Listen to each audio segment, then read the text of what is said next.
পৃথিবী অপার রহস্যময়। বিজ্ঞান সেই রহস্যের জট খুলছে প্রতিনিয়ত। আজ যা অনাবিষ্কৃত তা অবিশ্বাস্যও বটে। আমাদের ডর অনুষ্ঠানে যে ঘটনার মুখোমুখি আপনি হতে যাচ্ছেন তার যুক্তিসিদ্ধ উত্তর নেই। আমরা প্রতিদিনের জীবনে ভয় বা রহস্যকে যেভাবে স্থান দিয়েছি সেভাবেই এই অনুষ্ঠান আপনার কাছে জায়গা করে নিচ্ছে। এই অনুষ্ঠানের কোনো ঘটনাই সার্বজনীন নয়। ডর মানে ভয়। শুরু হলো আমাদের নতুন অনুষ্ঠান ডর। সমস্ত অশুভ শক্তির সন্ধানে ডরের যাত্রা শুভ হোক। আমি আরজে কিবরিয়া আপনাকে স্বাগত জানাচ্ছি এবিসি রেডিওতে। ডর প্রথাগত ভয়ের অনুষ্ঠান নয়।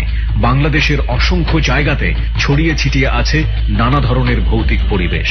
আমরা খুঁজে বেড়াচ্ছি সেই সব জায়গা এবং এরকম জায়গাতে বসেই শুনছি আপনার জীবনের ডরের গল্প।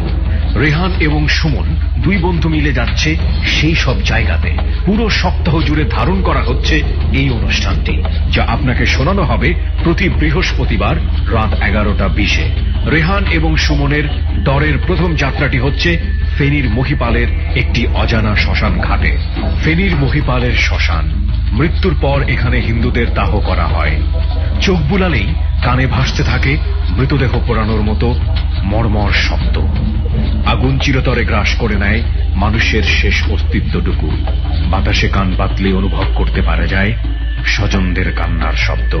রাতের বেলা তো দূরে থাক, দিনের বেলাতেই মানুষজন এই শ্মশানের দিকে একা একা আসতে ভয় পায়। কথিত আছে বিভিন্ন সময়ে এই শ্মশানের পাশ দিয়ে যাওয়ার সময় অদ্ভুত রকমের শব্দ শোনা যায়, যা শুনে পিলে কখনো চমকে যায়। প্রিয় শ্রোতা, আজকের এই শ্মশান ঘাটের দিকে রওনা হয়েছে রেহান এবং সুমন। পুরো সপ্তাহ জুড়ে তারা ধারণ করেছে ওখানে বসে ডরের গল্প। যে ডরের গল্পগুলো তারা শুনেছে তা আপনার কাছে আমরা পরিবেশন করছি।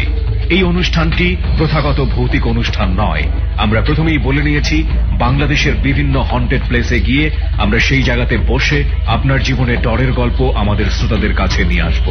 এই সপ্তাহে যে দুজন বন্ধুকে নিয়ে রেহান এবং সুমনের যাত্রা শুরু হয়েছিল, সেই যাত্রার কিছু অংশ প্রথমে আমরা শুনব এবং তারপর আমরা ঢুকে যাব ডরের গল্পে। চলুন মূল পর্ব শুরু করা যাক।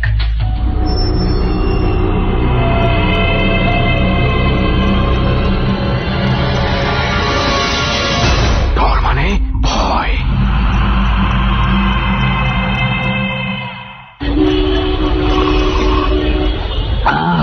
মামা জোস একখান চা খাইলাম রে।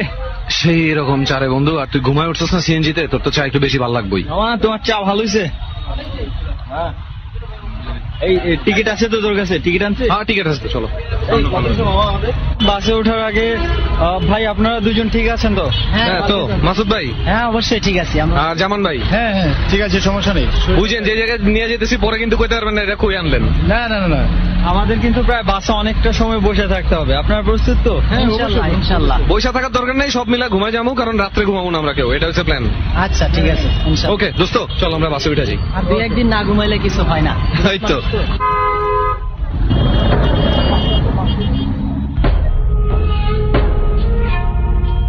এভাবে 3 ঘন্টা জার্নির পর আমরা পৌঁছাই ফেনীর তারুর দোকান নামক একটা জায়গাতে। নামতে হবে এখন। জামান ভাই চলেন নামি। আচ্ছা এই দোকানটার নাম, এই জায়গাটার নাম তারুর দোকান কেন? আসলে আমি তো না আসলে কাহিনী হয়েছে কি, এই জায়গাটায় মানে যখন আরো 20-25 বছর আগের কথা, তখন এত দোকানপাট ছিল না এখন যত দেখতেছেন। ওই দোকানদারের নাম ছিল তারু মামা।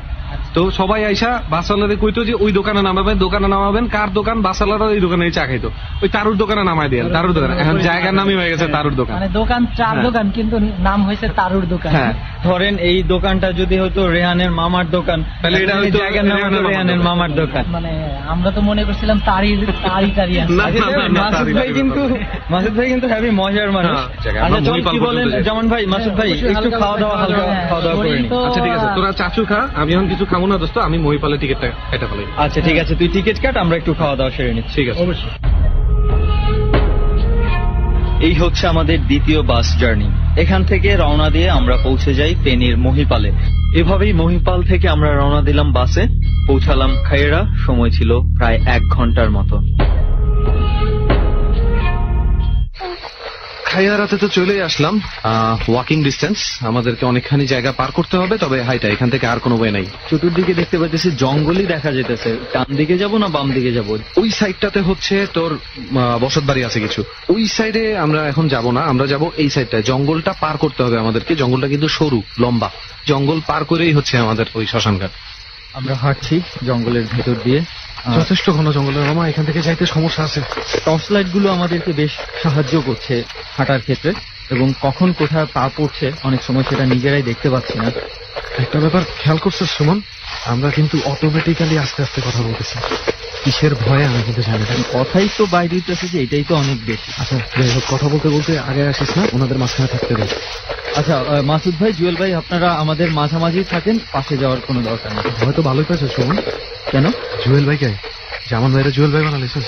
বাদ দে, আমরা কিন্তু প্রায় পৌঁছে গেছি।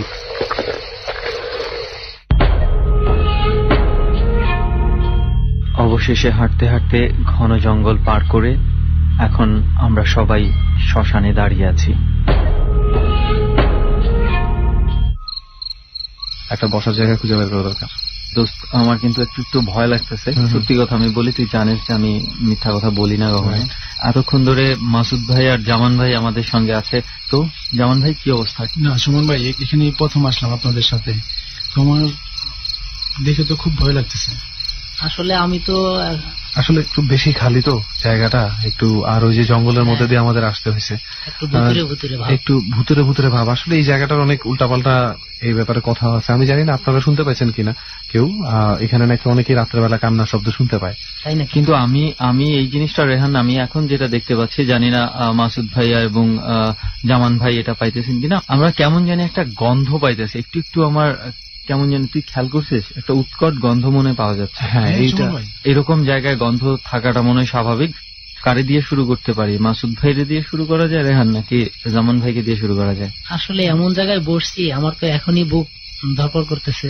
কিন্তু এটা কিন্তু সত্যি কথা, এরকম একটা জায়গা না হলে কিন্তু জমে না। আসলে চারিদিকে কোনো লোকজন নাই, এখন তো একেবারে নীরব। আমরা 4 জন আছি, দেখা যাক কি হয়, যা ঘটার তো ঘটবেই। ওটা নিয়ে আমাদের মনে হয় কোনো ভয়ের কিছু নাই। জামান ভাই, আপনি গল্প বলবেন নাকি মাসুদ ভাই গল্প বলবেন? জি, আপনারাই সিলেক্ট করেন। মাসুদ ভাই, আপনারা দিয়ে শুরু করে, জামান ভাই কিছু মনে করবেন না তো? না। ওকে। হ্যাঁ সুমন ভাই, আমি একটা অনেক আগের একটা গল্প বলতে চাই, বাস্তব। আমি নিজে একদিন এরকম রাস্তা দিয়ে যাইতেছিলাম, তো যাইতে যাইতে সামনে দেখলাম আমার লোক আছে।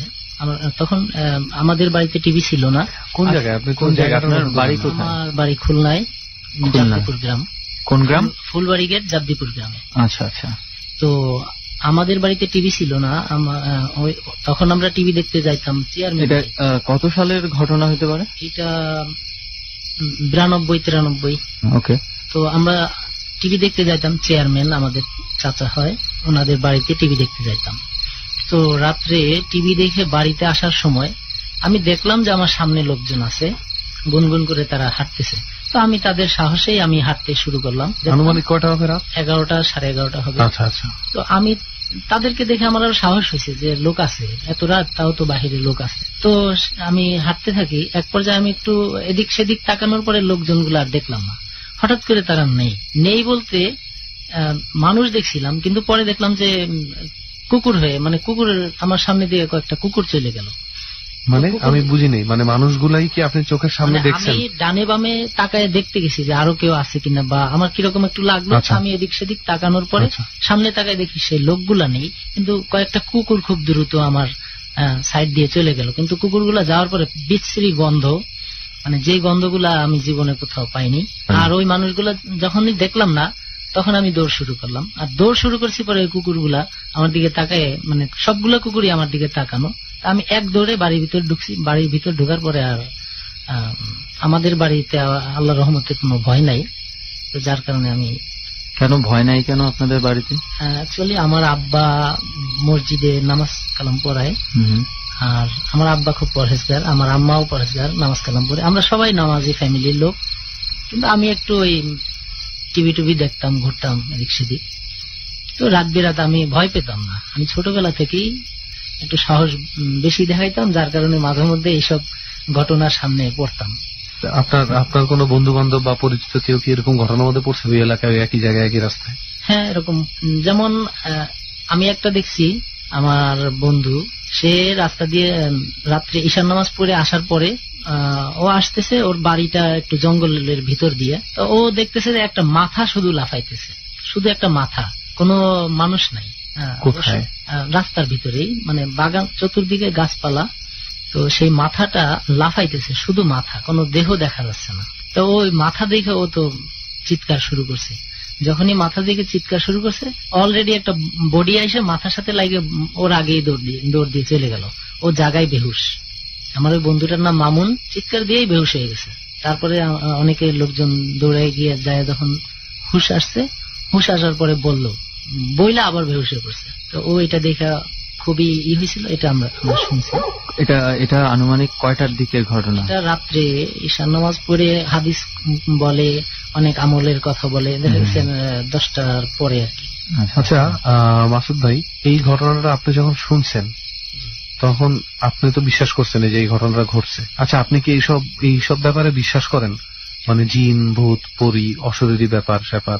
আসলে ছোটবেলায় তো অত কিছু বুঝতাম না, তারপরে যখন বলতো যে জিন আছে, ভূত আছে, তো মাঝে মধ্যে সাহস করে করে চলে যেতাম এক এক জায়গায়। কিন্তু যাই ঠিকই অনেক কিছু দেখার পরে এখন বিশ্বাস করি যে না, আছে। যেমন ভাই, আপনার কি মনে হয় এই ঘটনা আপনার লাইফেও কি এরকম কিছু আছে নাকি? হ্যাঁ, আমার লাইফে অনেক কিছু মোটামুটি ঘটেছে। আপনার লাইফেরটা আমরা একটু শুনবো, তার আগে আমরা মাসুদ ভাইয়ের মনে আরো কিছু কাহিনী আছে না মাসুদ ভাই? সবাই একটা জিনিস সাবধান করে দিই, এই এলাকার মানুষ যেমনি বলে, সবার কথা শুনে যেটা বুঝলাম, হঠাৎ করে যদি কোনো ডাকমাক শুনেন বা কেউ যদি মনে হয় যেন কেউ একজন পিছনে আছে, ডাকতেছে বা কিছু, কেউ কিন্তু পিছে তাকাইবেন না, ঠিক আছে? হ্যাঁ, এই এলাকার লোকজন কয় এটা আরো একবার একটু সাবধান করে দিই ভালো করে, যে যদি মনে করেন যে আপনার পেছনে হয়তো কেউ আছে বা মনে হয় যে কেউ ডাকতেছে বা কোনো ইশারা হচ্ছে, জাস্ট আপনি বলেন, আমাদেরকে বলেন বা একজন আরেকজনকে বলেন, কিন্তু পেছনের দিকে তাকাবেন না, ঠিক আছে?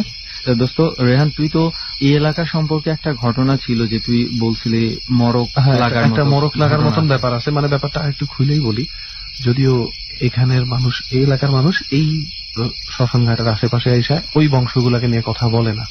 তো এখানে একটা স্পেসিফিক একটা বংশ ছিল, যেই হিন্দু বংশের জন্য এটা ছিল আলাদা, তাদের নিজস্ব অনেক সম্ভ্রান্ত পরিবার, তাদের নিজস্ব শ্মশান ঘাট ছিল এটা। এখানে তাদের পরিবারের কেউ মারা গেলে শুধুমাত্র তারাই এখানে মরা পুরাবে। তো তারা একটা পর্যায়ে প্রথম, দ্বিতীয়, তৃতীয়, চতুর্থবার যখন মরা পুরায়, তখন তারা খেয়াল করলো যে এই শ্মশানটা হওয়ার পরেই তাদের পারিবারিক মৃত্যুর সংখ্যা বেড়ে যেতেছে। তো তখনকার আমলে ছিল যে না, একটা কিছু দিলে হয়তো দেবী তুষ্ট হবে, বলি দিলে হয়তো দেবী তুষ্ট হবে, এরকমও কথা আছে যে তারা নাকি ছাগল বলি দিছে, গরু বলি দিছে, হ্যাঁ, যে না এভাবে এটাকে করতে হবে, সরাইতে হবে ব্যাপারটাকে। কিন্তু তারা অবশেষে যা হয়েছে সেটা হচ্ছে তারা শেষ পর্যন্ত চলে গেছে এই এলাকা ছেড়া। এখন মনে হচ্ছে এই শ্মশানটা এখন ব্যবহার করা হইতেছে, কারণ আমরা খুব কম তুই দেখ, আমরা যে অর্ধেক পোড়া কিন্তু কাঠ কয়েকটা দেখছি, তার মানে হচ্ছে এটা খুব বেশি দিনের পুরানো না, হয়তো আজকে কালকের মধ্যে ব্যবহার করা হয়। এই শ্মশান এখন আবার ব্যবহার করা হয়, কারণ কি এখন তো আর বাংলাদেশ সেই আগের বাংলাদেশ নাই। এখন আমরা অনেক কিছু বুঝি, অনেক কিছু জানি, বুঝেন না? এখানে কি আপনার যে আপনি যে বলতেছেন, আপনার কি ভয় লাগতেছে না? আসলে যাই না, শুনে আসছি তো। একটা জিনিস বলতে পারেন যে আমি আর সমন ঘুরি ভয় পাওয়া লাগে। হ্যাঁ, ভয় পাওয়া হচ্ছে আমাদের শখ। আমরা এবার ওই মাসুদ ভাই মনে বলছিল মাসুদ ভাইয়ের লাইফে আরো কিছু ঘটনা আছে, তাই না মাসুদ ভাই? জি আছে, একটু শুনি দেখি। যেহেতু শ্মশান নিয়ে কথা বলতেছি আর আমরা শ্মশানের ভিতরেই বসা, তো শ্মশানের কিছু ঘটনা আছে। যেমন আমি এক সময়ে তখন বিশ্বাস করতাম না যে শ্মশানে এরকম হয় সেরকম হয়। অনেকে আমার বলতো যে ওদিকে যাও না, সন্ধ্যার পরে গেলে নাকি আর ফেরত আসা যাবে না। তো আমি বিশ্বাস করতাম না, কারণ ছোটবেলা থেকেই আমি চলে বেড়াইছি এদিক সেদিক, কোনো কিছু মানে একা একা চলাফেরার একটা অভ্যাস আছে। একা চলি, আমি একা, ভয় লাগলেও চলি, যদি আমার ভয় লাগে। এই ব্যাপারটা কিন্তু ভালো লাগছে সুমন, বুঝছিস? বেশিরভাগ মানুষ কয় কি যে আমি কোনো ডরাই না, আমি কোনো ভয় পাই না, ঠিক আছে, আমি ঘুরতে পারি একলা একলা। কিন্তু আমার কথা হচ্ছে ভয় লাগলেও উনি কিন্তু কথাটা সুন্দর করে বলছে, মাসুদ ভাই কিন্তু ভালো করে বলছে যে ভয় লাগতো তাও আমি একলা ঘুরতাম। সেই শ্মশান ঘাটে আমি এরকম একদিন, সবাই বলতো যে যাইও না, আমি ওই বিকেল টাইমেই যাইতাম। বিকেলে যাইতে যেতে, আপনাদের এলাকার শ্মশান? হ্যাঁ, আমাদের ওই এলাকারই, জাবদিপুরের মানে একবারে ভিতরে। এমন আমরা যে শ্মশানটাতে আছি এমন নীরব, মানে আশেপাশে মানুষজন নাই, এরকম কিছু কি? ওই শ্মশানটা এরকম একবারে জঙ্গল পার হয়ে বাঁশ ঝাড়, তারপরে অনেক জঙ্গল পার হয়ে পরে আমাদের ওই দিক যাইতে হয়। ওদিক দিয়ে আবার রাস্তা আছে, যারা শ্মশানে আসে তাদের রাস্তা আছে। তো আমরা এদিক দিয়ে যাইতে গেলে জঙ্গল পার। আমি বিকেলেই চলে যেতাম, বিকেলে যায় আমার কথা হলো সন্ধ্যার পরে এখানে কি আসে আমি দেখবো। তো আমি অনেক দিন গেছি, যায় শুধু শব্দ পাইতাম কিন্তু কিছু দেখতে পারতাম না। শব্দ পাইতাম গাছের থেকে গাছের ডাল ভাঙে পড়লো, তাকায় দেখলাম যে না, গাছের ডাল ভাঙে নেই। আবার তাল গাছ আছে, বড় বড় তাল গাছ ছিল, সেই তাল গাছ থেকে সরাত করে নামলো, মনে হলো যেন বিশাল এক হাতির মতো তাল গাছ থেকে নামলো। সন্ধ্যার কি ঠিক আজানের পর পর? মাগরিবের আজানের পরে। এই যে আমি তোর কইছি না সুমন, মাগরিবের আজানের পর পর, ফজরের আজানের আগে আগে, এই সময়গুলোতে কিছু কাহিনী আছে। শরীর ভার হয়ে থাকতো, কিন্তু আমি বিসমিল্লাহ কয়ে যে বসতাম আর মানে দোয়া কালাম পড়তাম, যে আসলে শুধু দোয়া পড়ে ফু দিলে জ্বলে পড়ে যাবে। একদিনেরটাই আমি বলি, যেমন ওই শ্মশানে যাই আমি বসলাম সন্ধ্যা, এর আগেও গেছি কিন্তু তখন কিছু দেখতাম না, শুধু শব্দ পেতাম। এরকম যখন দেখলাম যে গাছ থেকে নামছে, আমি সাহস করে বললাম যে কে নামছে, সামনে আইতে পারস না? দেখি না তো, একদিনও তো দেখলাম না। ডর মানে ভয়। মাসুদের মতো সাহসীদের নিয়েই আমাদের এই অনুষ্ঠান। আগামী পর্বে আমাদের গন্তব্য কুয়াকাটার সমুদ্র সৈকতের কোন একটি নির্জন জায়গায়। আপনি কি সেখানে যেতে চান সুমন এবং রেহানের সাথে? সেখানে বসে বলতে চান কি ভৌতিক ঘটনা ঘটেছে আপনার জীবনে? তবে যোগাযোগ করুন 09613892892 এই নম্বরে। আমি নাম্বারটি আবারও বলছি 09613892892 এই নম্বরে। এখানে ফোন করার পরে আপনি 3 চাপবেন, তারপর নির্দেশনা অনুযায়ী আপনি আপনার জীবনের ভৌতিক ঘটনাবলীর সারাংশ বলবেন এবং আপনার সঙ্গে আমাদেরকে যোগাযোগ করতে বলবেন। রেহান এবং সুমন পৌঁছে যাবে আপনার কাছে। মাত্র 3 মিনিট পরে আবারও ফিরে আসছি ডরে। ডর।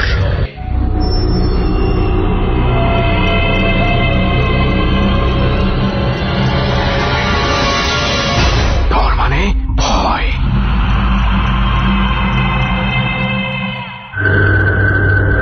3 মিনিট বিরতির পরে আবারও আপনি শোনা শুরু করলেন ডর। ফেনীর মহিপালের শ্মশান ঘাটে সুমন ও রেহানের সাথে মাসুদ ও জামান নামের 2 বন্ধুর জীবনের ভৌতিক ঘটনা শুনছেন আপনি ভৌতিক পরিবেশে। সাহস থাকলে রুমের দরজা বন্ধ করে ঘরের বাতি নিভিয়ে একা একা শুনুন। তবে ভুলেও রেহান এবং সুমনের মতো হন্টের জায়গাগুলোতে এই কাজ করতে যাবেন না। এরা বিশেষভাবে ট্রেনিং প্রাপ্ত। পুরো সপ্তাহ জুড়ে এদের সাথে থাকে এবিসির বিশাল এক টিম। সুতরাং এদের দ্বারা কোনোভাবেই অনুপ্রাণিত হবেন না। ফিরছি গল্পের বাকি অংশে। চলুন শুনি কি ঘটেছে মাসুদের শ্মশান ঘাটে। যে একদিনও তো দেখি না, সামনে আয় দেখি কিরকম। আমি তখন কাঁপতেছি, তারপরেও আমি ওর সাথে কথা বলবো। মানে ভয় পাইতেছেন? তারপরে ভয় পাইতেছি কিন্তু কথা বলবো। তো আমি তখন কারোরে পাইলাম না। না পাওয়ার পরে ঈশার আজান পর্যন্ত ছিলাম। ঈশার আজান দিলে আমি এসে চলে আসছি। একদিন রাত্রে আমারে স্বপ্নের মধ্যে বলতেছে যে ওইখানে যাই বসে থাকিস, ঘাড় মটকায় দিব, ঘাড় মটকায় শ্মশানের ভিতরে রেখে দেব। স্বপ্নে? এটা কে বলতেছে? মানে কোনো চেহারা বা কিছুই পাইনি, জাস্ট স্বপ্নের ভিতরে পাইলাম যে এই জাস্ট কেন এখানে এরকম একটা আওয়াজ পেলাম। ওইখানে ভয়ে কেউ যাইতেই না। আচ্ছা। আমার আব্বা হুজুর মানুষ, আমি সেই জন্য, আর আমি দোয়া কালাম জানি, নামাজও পড়ি, সেই জন্য আমার সাহসটা, ভয় থাকলেও আমি সাহস ছাড়তাম না। নিজের যে একটা আমার যখন বলছে যে ঘাড় মটকায় শ্মশানে ভিতরে রেখে দিব, পরদিন আমি যাই, মানে ঈশান নামাজের পরে আমি একজনের বলতেছি বুঝতে চল যাই, মাথা খারাপ, আমি গেলে আর ফেরত আসবো না।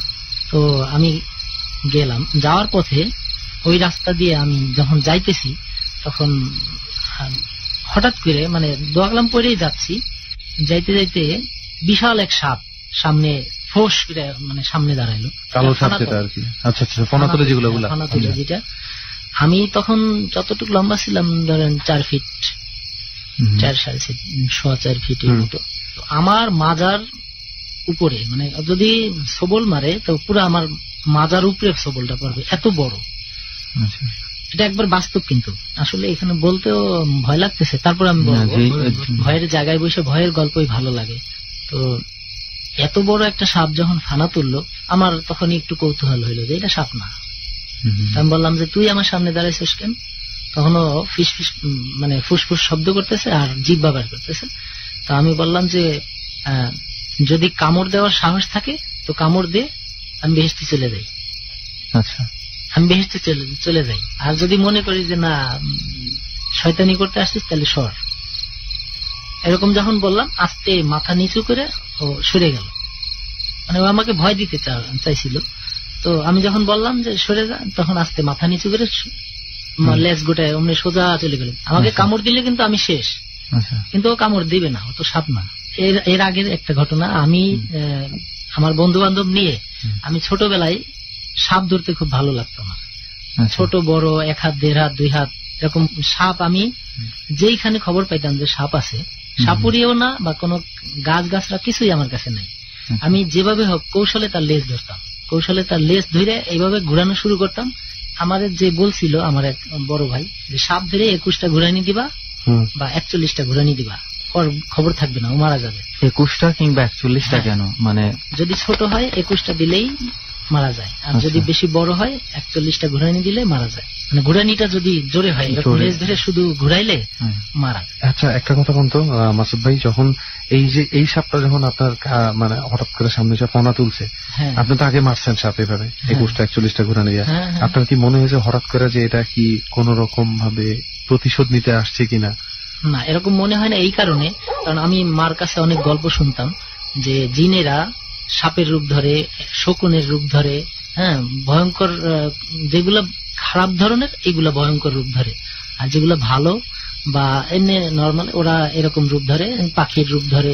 আচ্ছা, এরপরে কি হলো? ওই সাপটা যখন চলে গেল, কারণ আমি বুঝতে পারছি এত বড় সাপ, এটা সাপ না। আমার মা তো বলছে যে সাপের রূপ ধরে, আমার মাথায় সবসময় কাজ করতো, বড় বড় শকুন দেখলে মানে টার্গেট থাকতো যে এটা শকুন না বা সাপ না। ঠিকই চলে গেল, যখন চলে গেল তখন আমি বুঝছি যে এটা তো সাপ না। এর আগে ওই রকম সাপ ধরে আমি ঘুরাইতাম, তো ওই সাপ ধরে ঘুরাই যখন মারতাম তখন থেকে আমার ওই সাপের প্রতি কৌশলটা জানা ছিল যে সবল দিলে আমি কতটুকু আগায় পিছিয়ে যাইতে পারবো। সেটা করলো না, সে সবল দিল না, আর তার ফেস দেখে আমি বুঝতে পারছি যে এটা সাপ না। তো চলে যাওয়ার পরে আমি সাহস করে চলে গেলাম যে না, এক বাধা তাহলে আমি অতিক্রম করছি। আরো অনেকে বলতো যে অমাবস্যা পূর্ণিমার রাত্রে অমুক জায়গায় গেলে অমুক গাছ তুলতে পারলে এই হয় সেই হয়, তো তখন তোলা যায় না, সাপে কামড় দেয়, বাঘে কামড় দেয়, বাঘ আসে, সাপ আসে, এরকম অনেক তথ্য অনেক সময় শুনতাম। তো আমি ভাবলাম যে তাহলে একটা বাধা অতিক্রম করছি। আমি আগায় গেলাম, সামনে গিয়ে ওই রাস্তা দিয়ে শুধু সাপ যাইতেছে, এই পাশে একবার যায়, ও পাশে একবার যায়, এই পাশে একবার যায়, ও পাশে। একটাই সাপ না অনেকগুলা সাপ। আমি হাইটে চলে যেতেছি, পাড়া দিলেও পার তলে পড়তেছে না। তো আসলে খুবই লাগতেছিল, কিন্তু আমার কথা হইলো যে যদি মইরা যাই সমস্যা নাই, আমি যাবই। ও আমারে যখন বলছে যে শ্মশান ঘাটে গেলে তোমার ঘাড় মটকাবো, আমি শ্মশান ঘাটে যাইয়ে আল্লাহর কালাম করে ওর গায়ে যদি খালি একটু ফু দিতে পারি তাহলে তো জ্বলে যাবো। আপনি কি আগে কখনো শুনছেন এরকম কেউ দোয়া পরে ফু দিছে আর এই ধরনের? আসলে আমার আব্বাই একটু কবিরাজ টাইপের ছিল, আমি যেটা আগে বলতে পারি নাই। আমার আব্বা কবিরাজের মতো কবিরাজই ছিল, সে জিনের সাথে কথা বলতো। আচ্ছা, তো আপনার কখনো জিনের সাথে যখন কথা বলছে আপনি দেখছেন? হ্যাঁ, আমি বসে থেকে দেখছি, আমার আব্বার পাশে বসে থাকতাম, তো আমার আব্বার কাছে পায়ে ধরে মাপ চাইতো জিনেরা। আচ্ছা, আমরা আপনার এই ঘটনাটা, আপনার আব্বার এই ঘটনাটা একটু শুনবো। তার আগে আপনি একটু আমাদেরকে বলেন, সাপ আসা যাওয়া করতেছে, তারপর কি হলো? আমি সোজা চলে যেতেছি, কিন্তু পায়ের তলে পড়তেছে না। তখন বুঝলাম যে এগুলা জাস্ট ভয়, মানে কোনোভাবে আপনার শ্মশানের থেকে দূরে সরায় রাখার একটা চিন্তা চাইতেছে না। এইগুলা কইরেই মানুষের যাইতে দেয় না। এগুলা দেখেই তো মানুষ মনে করে ওরে বাবা গেলে সাপ কামড়াবে, মানুষ তো অনেকে ভয়ে মরে যায়। মানুষ মনে করে ওই যে শ্মশানে গেছে দেখে মরে গেছে। তো এক পর্যায়ে আমি চলে গেলাম, সাহস করে একবার শ্মশানে যখন গেলাম পুরা শরীর ভার হয়ে গেল। পুরা শরীর এমন ভার হইলো, মনে হইলো যেন যে আমার শরীর ঘাড়ের উপরে মানে কয়েকটা বস্তা দিয়ে দিছে, যে কয়েক মন, এমন ভার হয়েছে মনে হচ্ছে আমি ডাইবে যেতেছি। ঠিক আছে, শ্মশানের ভিতরে পাড়া দেওয়ার সাথে সাথে আমার শরীর পুরো ভার হয়ে গেল। নড়াচড়া করতে আমার পশম কিন্তু সব দাঁড়াই গেছে, পুরো শরীর ঠান্ডা হয়ে যেতেছে এখনই। তখনও এরকম পরিস্থিতি হয়েছে, আমি ঘাড় মানে উঁচু করতে পারতেছি না। আচ্ছা, একটু দোস্ত, এই ব্যাপারটা, এই যে ভার লাগছে না ব্যাপারটা, এটা দোস্ত একটা জাপানিজ একটা কথা আছে, ঠিক আছে? জাপানে কিন্তু অনেক ভৌতিক ঘটনা ঘটে। যদি কোনোদিন সম্ভব হয় আমি আর তুই যাবো, যদি বাজেট মিলাইতে পারি তাহলে 100% যাবো। জাপানে একটা ঘটনা এরকম দেখা গেছে যে একটা ছেলে এরকম তার শরীরের ওজন এভাবে বাইরে গেছিল, ঠিক আছে? তার শরীরের ওজন, তার শরীরে মাংস বাড়ে নেই, কিন্তু তার ওজন দেখা গেছে যে প্রায় 33 কেজি ওজন বাইরে গেছে তার, কিন্তু দেখতে স্বাভাবিক, এবং 33 কেজি বাড়ছে এক রাতের মধ্যে। ছেলেটা তারপরে বেশি দিন বাঁচে নাই, মাত্র 2-3 মাস বাঁচছে। এবং এই যে ও 2-3 মাস বাঁচে, ওর মরার পরে যখন আবার ওজন করা হয়েছে তখন আবার স্বাভাবিক ওজন। হ্যাঁ, এখান থেকে একটা সন্দেহ করা হয়েছিল যে এই কয়েকটা দিন তার উপরে সত্যিকার অর্থে ভর করা ছিল কেউ একজন তার সাথে ছিল, যার ওজনটা বারবার তার সাথে যুক্ত হয়ে যেতেছিল, কিছু একটা ছিল। আপনার এই যে ভারী হয়ে যাওয়ার ব্যাপারটা, শ্মশানে পাড়া দিলেন, মানে আপনি খুব ভার অনুভব করতেছেন, তারপর কি হলো? তখন যখন দেখলাম যে আমার ঘাড় খুব ভার হয়ে গেছে, তো আমি পিছনে তো তাকানো নিষেধ, আমি ছোটবেলা থেকেই পিছনে তাকানো নিষেধ বলতে কি আসলে রেহানের মতো। এটা কিন্তু আবার একটু মনে করে রেহান এবং জামান ভাই, পেছনের দিকে কিন্তু একটু সাবধান। এই বিষয়টা আমি একটু বলি। সুমন ভাই, রেহান ভাই, আপনারা যে পিছন দিকে তাকানো নিষেধ, এটা বলতে আমরা ছোটবেলা থেকে আমাদের গার্জিয়ানরা বলতো যে বাম দিক দিয়ে ঘুরে তাকাবা না, তাকাইলে যদি কেউ তাকাইতে চাও যে না পিছনে দেখবো, তবে পুরা শরীর সহ ডান দিক দিয়ে ঘুরে তাকাবা, পুরা বডি ঘুরায় ডান দিক দিয়ে ঘুরবা, যে পিছনে কি, তখন মাথা সহ পুরা শরীর যেন একবারে ঘুরে যেতে হবে। যে শুধু ঘাড় ঘুরায় দেখলাম তা হবে না, তাহলে ঘাড় মটকায় দিতে পারে। এই জন্য পুরা শরীর একবারে ডান দিক থেকে ঘুরতে হবে, বাম দিক থেকে ঘুরলে পড়ে যাবেন। তো এরকম ছিল। আমি তখন আমার যে ঘাড় ভার হয়েছে, আসলে ভার কি, ও আমার ঘাড় ধরে আমার ভিতরে মানে জাপতে চেষ্টা করতেছে, মানে মাটির নিচে একদম ডাবায় ফেলানোর। এই যে বলছে যে ঘাড় মটকায় ডাবায় রাখবে শ্মশানে, ও আমার ঘাড় ধরে বসছে। তো আসলে এটা অনেক বিশাল ছিল। মানে আপনি কি অনুভব করতে, আপনি কি শুধু ওজনটাই হইতেছে না কেউ আপনার ঘাড়ে ধরে রাখছে? এইদিকে সব ব্যথা হয়ে গেছে, এই যে ঘাড়ের যে মাসল, ইয়েটা, এগুলা সব যাই মানে চাপ দিয়ে ধরলে একজন বড় মানুষ ঘাড় ধরে যেরকম জাতা মারে যেরকম সেম, কিন্তু কিছু তো নাই, দেখতে পারতেছি না, কিন্তু আপনি অনুভব করছেন সে আমাকে এমন ভাবে ঘাড় ধরে ডাবাচ্ছে। এরকম একটা। রাত কয়টা বাজছিল? ঈশান নামাজ পড়ে আমি গেছি, মানে 9টা 9:30 এরকম বাজে। হ্যাঁ, কারণ আমি বলি আমার আব্বা হুজুর মানুষ হইলেও কি হবে, সে আমাদেরকে অতটা কেয়ার করতো না, যার কারণে আমার ভিতরে আসলে দুনিয়া বা মরে যাওয়া বা বেঁচে থাকা এরকম কিছু একটা কাজ করতো না। ভয়ের বেলা অনেকে আছে, ভয়ের গতির ইয়েটা বেশি থাকে, ভয়ের স্পিডটা বেশি থাকে, সে দৌড় মারে। আর যার সাহসের স্পিডটা বেশি থাকে, সে সাহস করে, যদি ভয়ে 1 পা পিছনে যায় তো সাহস করে আরো 3 পা সামনে যায়, যে না যাবোই যাবো। আবার দরকার হলে 1 পা পিছনে যায়, যাবো, আবার 2 পা সামনে যায়, যে না যাবোই যাবো। আমার টার্গেটটা ছিল ওইরকম, আমি যাবোই। আমার যখন ঘাড় ওজন হয়ে গেল, তখন আমি হাঁটুতে রুকু দেওয়ার মতো পরিস্থিতি, যে এরকম মানে ঠেকাই রাখছি। তখন আমি বলছি যে মানুষ না জানোয়ার না জিন, যদি বাপের জন্ম হয়ে থাকে তাহলে সামনে এসে দাঁড়া। মানে এইভাবে চিল্লাই বলতেছি, ওখানে কেউ নাই, একটা মানে গরু ছাগল কুকুর কিচ্ছু নাই, মানুষ তো দূরে থাক, কিছুই নাই।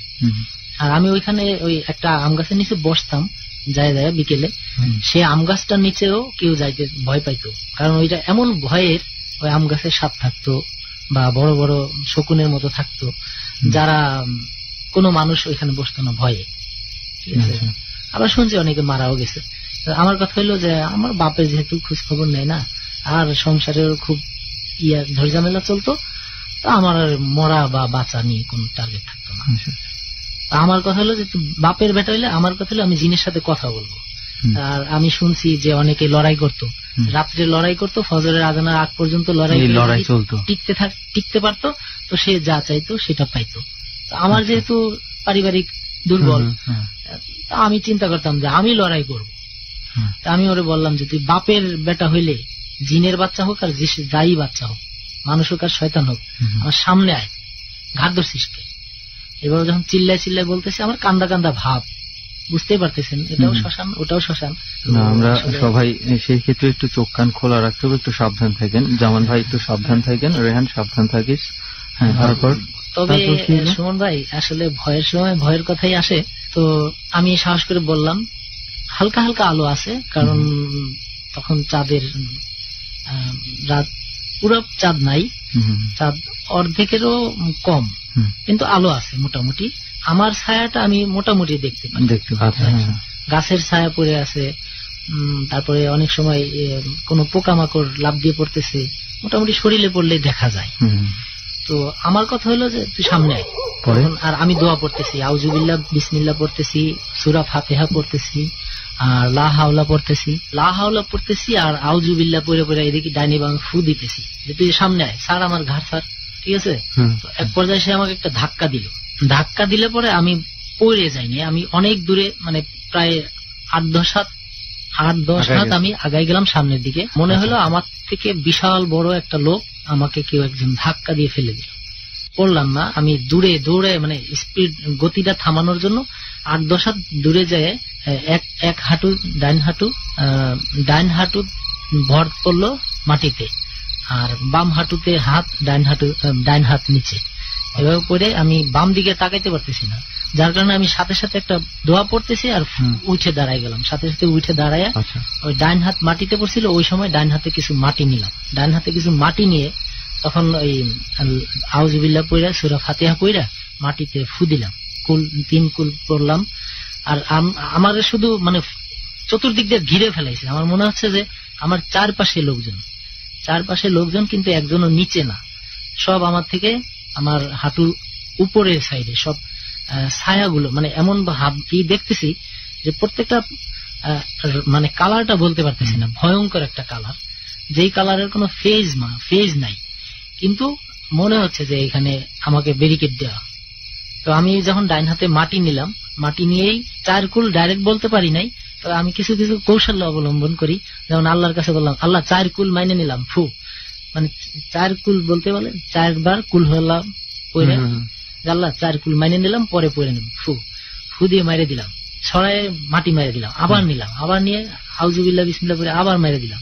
এরকম 3-4 বার মানে এদিক ওদিক ছড়ায় মারলাম।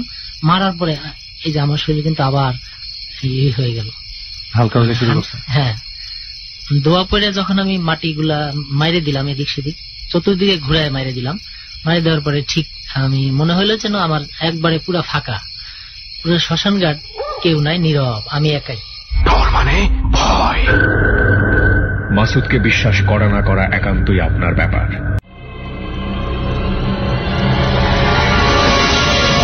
ডর মানে ভয়।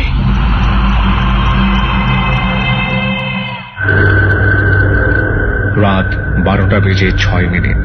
আপনি কি সুমন এবং রেহানের মতো ভয় খুঁজে বেড়াচ্ছেন? এক্ষুনি ফিরছি তাদের কাছে। পুরো সপ্তাহ জুড়ে তারা ফেনীর মহিপালের শ্মশান ঘাটে ধারণ করেছে ডরের গল্প। এই গল্পের শেষে গিয়ে ঘটেছে কিছু অনাকাঙ্ক্ষিত ঘটনা, যা প্রকাশ করা হবে নাকি অপ্রকাশিত থাকবে তা নিয়ে আমাদের টিমে ব্যাপক তর্ক বিতর্ক হয়। কেউ বলেছে প্রকাশ করা হোক, কেউ বলেছে প্রকাশ না করতে। কি করেছি আমরা শেষ পর্যন্ত জানতে হলে এবিসি রেডিও থেকে ভুলেও কান সরাবেন না। আর আগামী সপ্তাহে আপনার জীবনের ভুতুরে গল্প সুমন ও রেহানের সাথে বলতে চাইলে ফোন করুন 09613892892 এই নম্বরে। আমি আবারও বলছি 09613892892 এই নম্বরে। তারপর 3 চাপুন এবং সংক্ষিপ্ত করে বলুন কি সেই গল্প। আমাদের টিম পৌঁছে যাবে আপনার কাছে। কপাল ভালো হলে আগামী সপ্তাহে হয়তো আপনি থাকবেন রেহান এবং সুমনের সাথে কুয়াকাটায়, এবং আমরা শুনব আপনার জীবনের ভুতুরে গল্প। তবে অবশ্যই আপনার ফোন নাম্বারটি দিতে ভুলবেন না। চলুন মাসুদের শ্মশানের অভিজ্ঞতা শেষ পর্যন্ত কি হয়েছে শোনা যাক। হ্যাঁ মাসুদ ভাই, শ্মশান নীরব, তারপর কি হলো? তখন আমি শ্মশান ঘাটে যাই, অনেক খোঁজাখুঁজি করলাম যে কে আমার এত ডিস্টার্ব করলো, কে আমার এই ঘাটটা ধরলো। আমি কেউ আসে নাকি চিল্লাইলাম, অমুক এই জায়গায় কেউ আসেন নাকি, জোরে জোরে। হ্যাঁ, যে কেউ কি আসেন, আমি মাসুদ, এরকম ডাইকে ডেকে বলতেছি। তো কোনো সারা শব্দ পাইলাম না, জাস্ট কয়েকটা পাখি উড়ে যাওয়ার মতো উড়ে গেল। মানে দেখলাম না, জাস্ট পাখি উড়ে গেলে যেমন গাছপালার পাতা নড়ে যায়, আচ্ছা আচ্ছা, ছটফট ছটফট করে উড়ে গেল ফরফরায় একটা পাখির মতো, কিন্তু তাকাই দেখলাম কিছুই না, দেখতে পেলাম না। তো রাত তখন মোটামুটি ভালোই হয়েছে, সম্ভবত 12টার কাছাকাছি। তারপর কি চলে আসছেন ওখান থেকে নাকি ওখানে ছিলেন? চলে আসছি আমি। ওই সময় যখন আসতেছি তখন আসার পথে আমার একজন জিজ্ঞেস করলো কই গেছিলি, আমি তাকে চিনলাম না। মানে অপরিচিত গ্রামের মধ্যে আর দেখেন নাই? হ্যাঁ, কোনোদিন দেখি নাই। পাঞ্জাবি পরা, দাড়িওয়ালা, উঁচা লম্বা, সাদা, বয়স্ক লোক। আমার বলতেছে কে? আমি বললাম আমি মাসুদ, আমি অমুকের ছেলে। এত রাত্রে কই গেছিলি? মানে সে কথাগুলো ভার। আমি বললাম যে আমি তো একটু সামনে গেছিলাম একটা জিনিস দেখার জন্য। তো মরার লেগে গেছিলি? ওই জায়গায় কেউ গেলে ফেরত আসে না, তা তুই মরার জন্য ওই জায়গায় গেছিলি কে? আরেকটু হলে তো মরতিস। যখন এই কথা বলছে যে আরেকটু হলে তো মরতিস, তখন আমি বললাম যে আসলে বুঝতে পারি নাই, তো আর যাবো না। এই কথা বলে আমি ওনার সাইড দিয়ে চলে আসতে চাইলাম। তো উনি বললো যে দাঁড়া, তোর আব্বারে কোষ যে তোরে যেন কিছু পয়রা ফু দিয়ে দেয়, তা নাহলে তোর সমস্যা আছে। তখন আমি চলে আসতে মানে কয়েক পা সামনে, যে ঠিক আছে সালাম দিয়ে চলে আসলাম। চলে আসার কয়েক পা পিছনের দিকে, মানে কয়েক পা এগোয়ে সামনে পিছনের দিকে তাকায় দেখতে চাইলাম যে মুরব্বী কত দূর গেছে। বাহ, সে লোক আর নাই, জঙ্গলের মধ্যে ঢুকে গেছে। না, উনি আসলে আমার আব্বা যেই কবিরাজি করতো, উনি এক পীর সাহেবের কাছ থেকে দোয়া নিয়ে আসছিল। তা আব্বা বলছে যে আমি যখন দোয়া নিয়ে আসছি তখন হুজুর মাথায় হাত দিয়ে বলে দিছে যে যা। ওই যাটা আব্বারে বলে নাই যে যা, আব্বারে দোয়া করে দিছে, হাতে মাথায় হাত বুলাই দিয়ে আব্বারে দোয়া করে দিছে, আর যা বলে দিছে তার সাথে একজন পাঠাই দিছে। মানে আপনার আব্বার সাথে একজন জিন পাঠাই দিছে। খুব সম্ভবত এইটাই কি এই সেই জিন?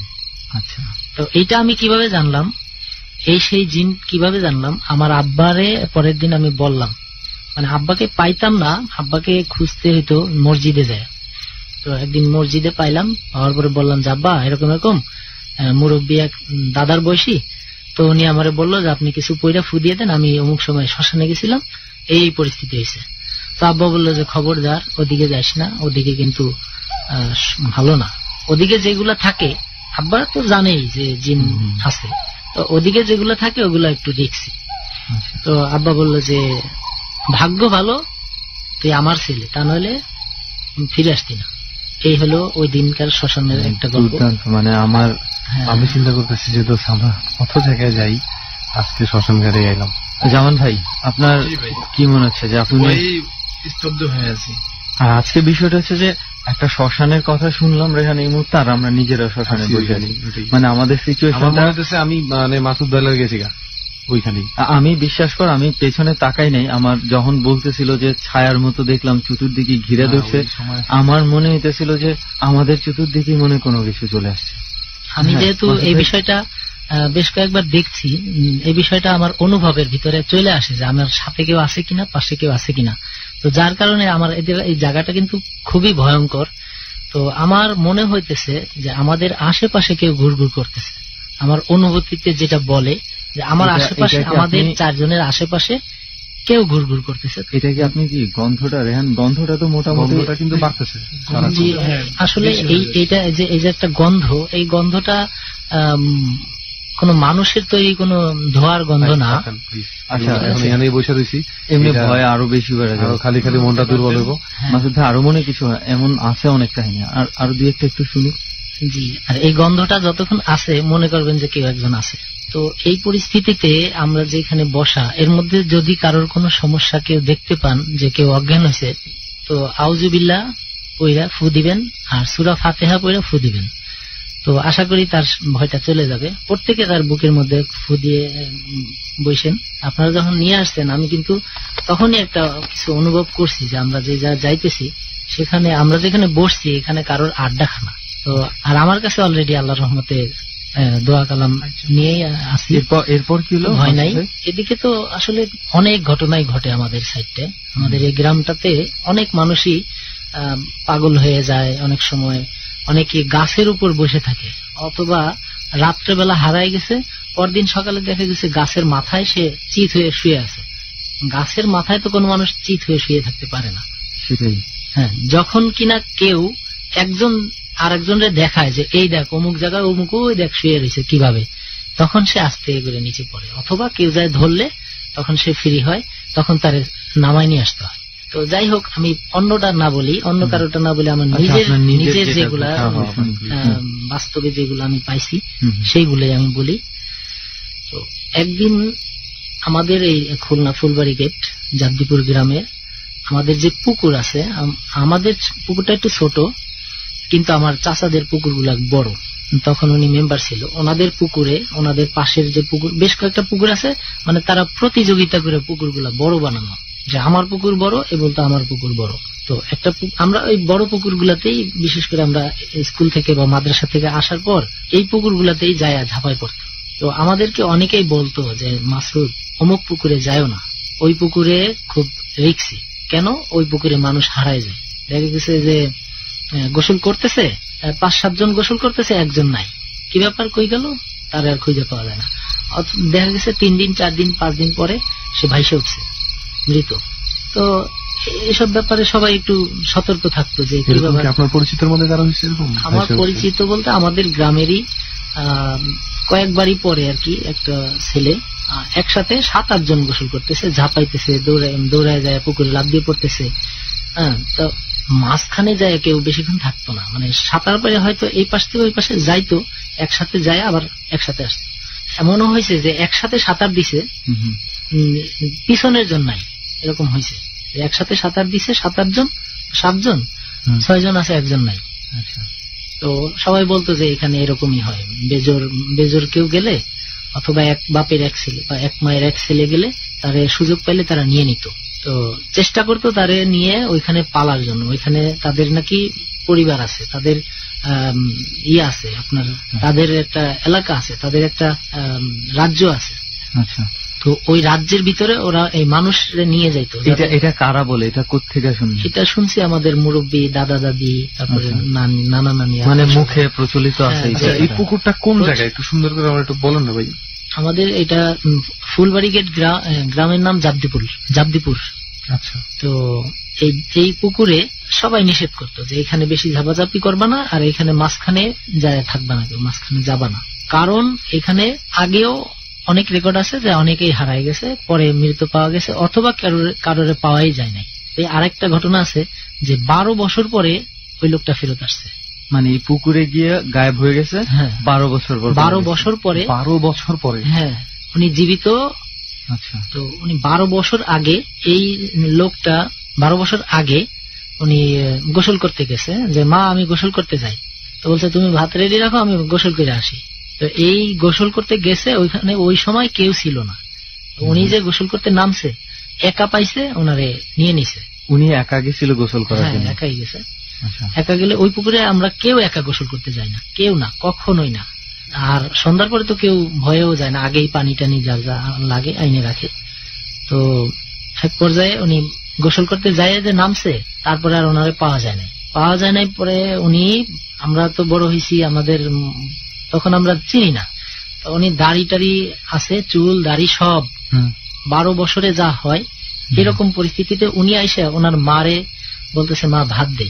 মানে হঠাৎ করে একদিন এসে বলতেছে 12 বছর। এর আগে যে কান্নাকাটি, খোঁজাখুঁজি, জাল মারা, ডুবুরি ডুবানো সব করা শেষ। ডুবুরিরা বললো যে না, এত যে গভীর, ওই পুকুরের মাঝখানের গভীরতা আজ পর্যন্ত কেউ পাইছে কিনা আমার জানা নাই। আচ্ছা, পুকুরটা কিন্তু একটু ভাঙা, একটু রেল লাইন আছে পাশে, আর ওই রেল লাইন দিয়ে আসা যাওয়া করে একটা গলির মতো হয়ে আছে, যেখান থেকে এগুলা নামে, দেওদত্ত বলে, এগুলা যেখান থেকে নামে ওইখান থেকে একটা গলি হয়ে যায়। এই পুকুর থেকে ওই পুকুরে যায়, সেখান থেকে একটা গলি হয়ে গেছে। আমি এখনো আপনাদেরকে ওইখানে দেখাইতে পারবো। তো ওই দাগগুলা আছে, যে এইখান থেকে ওইখানে গেছে একটা ভিজা স্যাঁতস্যাঁতে দাগ। হ্যাঁ, ওই দাগটা আমরা ছোটবেলায় দেখছি, এখনো আছে। তো উনি 12 বছর পরে এসে বলতেছে মা ভাত দে। ওনার মা তো চিনতে পারতেছে না, তো বলতেছে যে কে তুমি? মা জিজ্ঞেস করতেছে আপনি কে? ও কাঁদতেছে আর বলতেছে মা ভাত দে।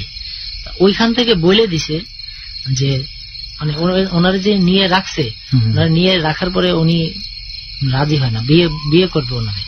উনি বলছে যে না, আমি বিয়ে করবো না। এভাবে ওনারে রাখতে 12 বছর রাখার পরে বলছে যে এখন তুমি আমাদের আয়ত্তে চলে আসছো, এখন তুমি বাড়িতে যায় একটা সুযোগ পাবা, সেই সুযোগটা হলো এই ভেসে তুমি যাবা, যায় তুমি পরিচয় দিতে পারবা না, জাস্ট তোমার যেই পরিস্থিতিতে আসছিলা ওই পরিবেশটা ফুটাই তোলার চেষ্টা করবা। যদি তোমার মা তোমারে চিনে তো ওয়েল থেকে যাবা, আর চিনে ধরে রাখতে পারে যে বাবা এটা আমার ছেলে, তাহলে তুমি থেকে যাবা, তাহলে আর আমরা তোমারে নিব না। আর যদি না চিনে তাহলে তোমার সাথে সাথে চলে আসতে হবে, আর যদি না আসো মুখ দিয়ে রক্ত পিঠে মারা যাবা, প্লাস বংশ ধ্বংস করে দেওয়া হবে। এরকম যখন বলা হয়েছে তখন উনি বারবার বলতেছে মা ভাত দে। উনি বলে কে তুই, আপনি কে? পাগলের বেশ, দাড়ি চুল বড় বড়, বুঝতে না পাইরে উনি দেয় না, মানে ভাত দিতেছে না, তুচ্ছ করতেছে যে সরে ভাই সরে যা যা। তখন উনি ঘরে ঢুকতে চাইতেছে যে মা আমি আমার ঘরে যাই। উনি তো বুঝতেছে না যে ওনার ছেলে, যেহেতু ছেলে গোসল করতে যায় মারা গেছে, তখন উনি ঘরে জোর করে ঘরে ঢুকছে। ঢুকে যায় ওনার বিছানার ওনার বালিশের নিচে 12 বছর আগে কি যেন রাইখে গেছিল। ওনার মা বলতেছে এই বেরো বেরো বেরো, কি ব্যাপার পাগল ছাগল ঘরের ভিতরে ঢুকে গেছে, বাইরে বেরো, জোর করে বের করে দিতেছে। ওই লোকটা বের হয়ে গেল, বের হয়ে যায় মা ভাত দিলি না, এভাবে কান্নাকাটি শুরু করে দিছে। তো যখন কান্না শুরু করছে তখন ওনার যেহেতু চিনে নাই, কান্নার ভাব দেখে বুঝতে পারছে যে এটা তো আমার ছেলে এরকম কাঁদতো। কারণ এই কান্না শুরু করার পরে এত স্পিডে উনি পুকুরের দিকে গেছে, ওনার মা দৌড়ায় যায় আর দেখছে যে শুধু মানে অর্ধেক বডি আর পুরোটা হাইটে পুকুরের মাঝখানে চলে গেছে, আস্তে করে তোলা। ব্যাপারটা বুঝিস, পুকুরের মাঝখানে কিন্তু গভীরতা বেশি থাকে, গভীরতা না। এটা যখন মাঝখানে গেছে তখনও তার অর্ধেক শরীর দেখা যেতেছে, তাহলে পায়ের সাইজটা বলে যে পুকুরের গভীরতাই বোঝা যায় না, কিন্তু সেই জায়গায় হাইটে গেছে, তার মানে ওইখানেই তো অদ্ভুত বিষয়টা। তখন সে ওনাদের ভিতরে চলে গেছে, ওনাদের আয়ত্তে চলে গেছে, আর কোনোদিন আর তার দেখা পাওয়া যায় আর পাবেও না। উনি বলে সুযোগ ছিল যখন তলায় যাইতেছিল তখন বলছে যে মানে পিছনে ফিরে নাই, জাস্ট কাঁদতেছিল আর বলতেছিল মা আমারে তুই চিনলি না, আমারে তুই চিনলি না, আজকে আমারে পর করলি। তখন ওনার মা ঝাঁপায় পড়ছে, আশপাশ সবাই ঝাঁপায় পড়ছে। উনি বলতেছে আমার ছেলে আমার ছেলে আমার ছেলে। তখন উনি অনেকদিন পাগল ছিল, ওই মহিলা আমরা দেখছি উনি বেশ মানে পাগল তো ছিলই, যারাই দেখতো বলতো আমার ছেলে রাই আমার ছেলে। আমাদেরকে এটা কত বছর আগের ঘটনা? 94 দিকে 94 দিকের ঘটনা। আর এই পুকুরেই আমি পয়সা পেতাম। আপনি পয়সা পেতেন? আমার চাবিও পাইছি। ওটা কি এই পুকুরেরই ঘটনা? এই পুকুরের ঘটনা।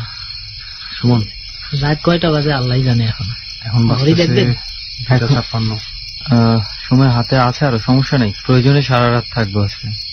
হ্যাঁ সুমন ভাই, রেহান ভাই, এই পুকুরে আমি আরো অনেক কিছু পাইছি, তাই না? হ্যাঁ জামান ভাই। জি ভাই। মাসুদ ভাইয়ের কাছে তো শুনলাম অনেকক্ষণ।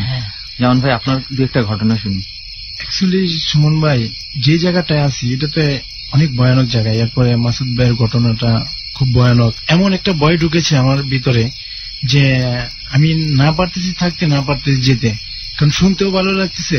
আবার এখানে এটা কিন্তু একটা চরম কথা বলছে, এই ভয়ের ব্যাপারটা কিন্তু এরকমই হয়। মনে কর তুই একটা উল্টাপাল্টা শব্দ পাইতেছিস, হ্যাঁ, ঘরের মধ্যে একলা আসছিস, হ্যাঁ, তুই ওই জায়গাটায় না যাওয়া পারবি না, আবার যাইতেও ভয় লাগবে। তুই চিন্তা করে দেখ, আমরা বসে আছি, আমরা কিন্তু ভয় পেতেছি এই জায়গার মধ্যে, যাবো না, কিন্তু যাবো না, কথা শুনতেছি। এবার জামান ভাই আপনার ঘটনা শুনি। যে আমি ছোট সময় তো আমার নানা বাড়িতে থাকতাম, মানে 2 বছর মতো থাকছিলাম, পরে আবার চলে গেছে আমার বাড়িতে। এই 2 বছরের যে ঘটনাটা হয়েছে সেটা হলো যে আমি আবার বাজার যেতাম, আমার নানার পাশে বাজার আছে, বাজার বেগুনবাড়ি বাজার। বেগুনবাড়ি কোথায়? ময়মনসিংহ মুক্তাগাছা থানা, বেগুনবাড়ি। তো ওই বাজারে যাইতাম, ওইখানে আমার নানা যাইতো, সবাই একটা বাজারই, ওইখানে বাজার করতো, আমি যাইতাম। ছোট সময় থেকে আমার মানে বাজারে যাওয়ার খুব অভ্যাস ছিল।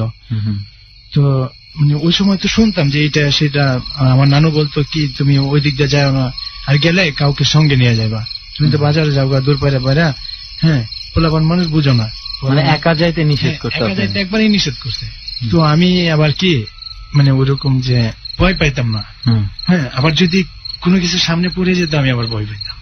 তো একদিন হঠাৎ করে বাজারে গেলাম, তো আসার সময় আপনার যে রাস্তাটা, বাজার থেকে যে রাস্তাটা, এটা হচ্ছে মুক্তাগাছার রাস্তা আর কি। তো আমরা ওই রাস্তা দিয়ে আমাদের ডান সাইডে আর কি আমাদের গ্রামের রাস্তা, কান্দলিয়া গ্রাম। ওই গ্রামে আবার অল্প একটু যাইতে, ওই রাস্তা থেকে অল্প একটু ধরেন 40 হাত যেতে একটা খাল আছে, ওই খালটার মধ্যে সাঁকো, এই জায়গা থেকে মানে যত সমস্যাটা বাজে। তো আমি বাসের সাঁকুতে উঠতেছিলাম, সময় তো শুট হইয়া, তো দেখি বাসের সাঁকু না লড়তেছে। আচ্ছা, এখন বাজে ধরেন 4:30 না 5টা বিকাল। আচ্ছা, বিকাল আমার নানা বাজার থেকে পাঠাই দিছে, তাড়াতাড়ি যা, মানে সন্ধ্যা হওয়ার আগেই পাঠাই দিছে। সন্ধ্যা হওয়ার আগে বললাম মানুষ তাড়াতাড়ি যা। বাট জায়গাটা ছিল মোটামুটি ফরওয়ার্ড, যে নানা বাজারে খুব ফরওয়ার্ড ছিল। পরে আসছি, মানুষের লগে লগে আসছি, কিন্তু আসার পরে আমাদের যে গ্রামে ঢুকবো এই গ্রামের লোক নেই, শুধু আমি একা। আর আমার বয়স ছিল না যে একবার রাস্তা ক্লিয়ার, আলু আছে। তো পরে দেখি সাঁকুটা মানে নড়তেছে। তারপরে আমি আর তেমন করে নাই, মানে খেয়াল নজর দেই নাই। হয়তো আমি উঠছি দেখি হয়তো লড়তেছে। পরে গেছি মাছ পথে যেয়ে গেছি, খালের এটা প্রস্থটা হবে 50-60 ফিট এরকম হবে। তো মাঝখানে যাওয়ার পরে এখন তো ভয় ঢুকে গেছে, মানে দেখি এই পাশে লড়তেছে ওই পাশে লড়তেছে সাঁকুটা। এটা কি আপনার কাছে মনে হচ্ছে মানে কেউ নড়াইতেছে এরকম মনে হইতেছিল? না, আমি ভাবতেছি যে হয়তো যে কোনো আমি যে আছি এমনও হইতে পারে, মনে করেন যে নিচে স্রোত বেশি থাকলে কোনো স্রোত নেই, আস্তে আস্তে চলে যায়। আচ্ছা, হ্যাঁ। তো আমি মাঝখানে যে দাঁড়ায় গেলাম, ছোট মানুষ যতটুকু বুঝি আর কি, দাঁড়ায় গেলাম। দেখি আমার শরীর সহ এখন লড়তেছে, এমন এদিক সেদিক তাকায় কোনো লোক নাই। ও এখানে ঘটনা আছে, আমার হাতে নানা কিনে দিছিল রুটি। আচ্ছা, রুটি কিনে দিছিল, সেটা হলো যে আগে 2 টাকা দামের রুটি আছিল না, 2 টাকা দামের রুটি কিন্তু অনেক বড় ছিল, অনেক বড় ছিল। 2 টাকা দামের রুটি। তুই খাইছিস রান কখনো 2 টাকা দামের রুটি? অনেক আগে খাইতাম, মনে লেগে গেছে নাকি? আবার আপনি খাইছেন? প্রচুর খাইছি, আমিও খাইছি। তো ওই রুটিটা কিনে দিছে, কিনে দেওয়ার পরে আমি ওইখানে তো রুটিটা হাত পরে কি কাউরে পাই না, প্রায় 5-6 মিনিট দাঁড়ায় রয়েছে ওইখানে, ওই মাঝেই দাঁড়ায় মাঝে। হ্যাঁ, পরে আস্তে আস্তে ভয় পাইতে পাইতে পার হলাম। পার হওয়ার পরে এখন তো ওই যে বড়ই গাছটা যায়, বড়ই গাছের সামনে তো আমি যাচ্ছি না। বড়ই গাছ মানে? একটা বড়ই গাছ আছে আমাদের ওই রুটে। আচ্ছা, হ্যাঁ, খালটা পারানোর পরে একটা বড়ই গাছ আছে। পরে আমি না বড়ই গাছ দেখে না অনেক কি লাগতেছে। ওই সময় মনে একটু সন্ধ্যার ভাব চলে আসতেছে, যে সূর্য অস্ত যাচ্ছে। তখন ভাবছি যে খেত দিয়ে চলে যাই। মানে বড়ই গাছটাতে যাইতে চাইতেছেন না কেন? ওই যে আমার নানু যে ভয় থাকে, তো ওই দিক দিয়ে যাইস না। হ্যাঁ, এটা তো একটা কারণ আছে। আরেকটা কারণ আমি মনে করাই দিই তোরে, সেটা হচ্ছে তুই মনে হয় জানোস কিনা আমি জানি না, যে শহরের দিকে যখন মানুষ মারা যায়, ঠিক আছে, তখন যেই জায়গাটাতে গোসল করানো হয় ওই জায়গাটাতে বড়ই পাতা রেখে দেওয়া হয়। ঠিক আছে, ওই জায়গাটাতে হাঁটা যাবে না কয়েকদিন, ওই জায়গাটাতে বড়ই পাতা রেখে দেওয়া হয়। এই জন্য বড়ই গাছের পাতার দিকে, বড়ই গাছের ডালের দিকে একটা আলাদা ভয় কাজ করে অনেকেরই, অনেক সময়। তারপর হচ্ছে ওই সময় আমাদের মানে আপনি যাতে বড়ই গাছটা নিচ দিয়ে আর যাওয়া লাগবে না, তাহলে খালের ওই পারে আবার ওই যে ঘামারি গাছ আছে না, ঘামারি গোটা হয়, ওই ধরনের গাছ ওই দিক দিয়ে সিরিয়ালে আছে। তো যেটা ঝাড়পি মারাই মোটামুটি, তো আমি চিন্তা করলাম যে এই দিক দিয়ে চলে যাই।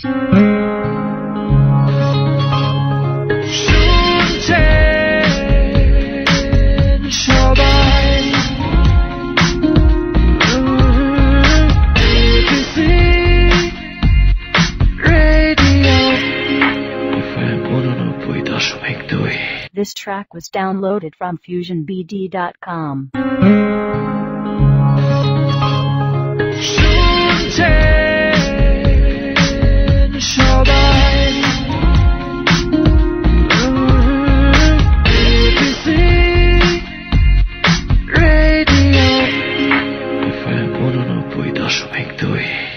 ভাবলাম যদি আবার ওই দিকে ধরে, বন্ধের মাঝখানে ধরে, ওই সময় তো আমরা বন্ধ বলতাম, হ্যাঁ, বিল বলতাম না, জমি তো বন্ধ বলতাম। এই জমির মাঝখানে অনেক অনেক এরিয়া আর কি, জমিটা পাড়ায় গেলে অনেক এরিয়া।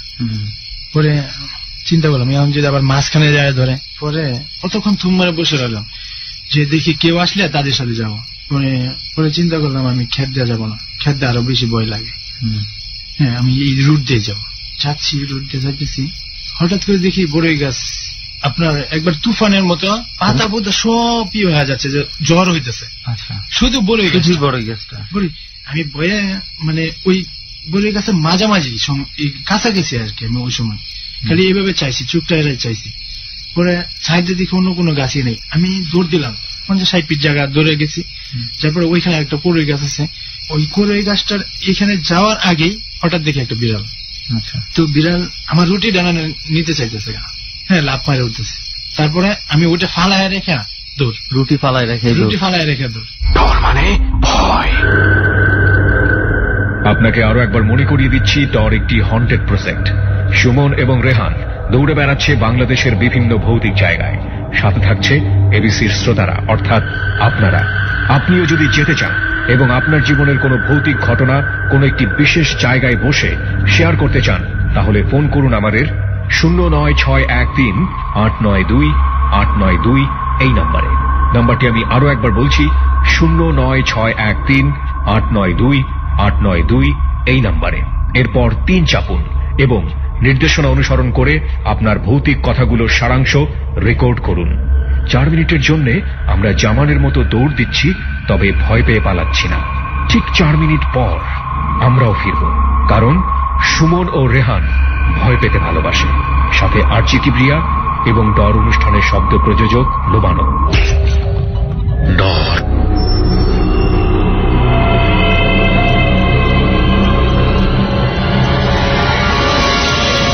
ডর মানে ভয়।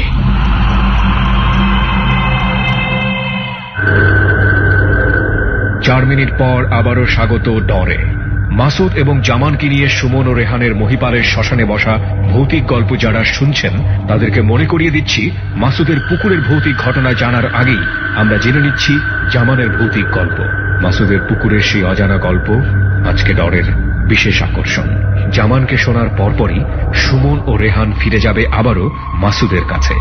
আর মাসুদ এবং জামানের মতো আপনি যদি আগামী পর্বে সুমন এবং রেহানের সাথে কুয়াকাটার কোন একটি নির্জন জায়গায় কোন একটি হন্টেড প্লেসে বসে আপনার জীবনের ভৌতিক গল্পগুলো বলতে চান লাখো মানুষের কাছে, তাহলে এই সুযোগটি আপনি লুফে নিতে পারেন।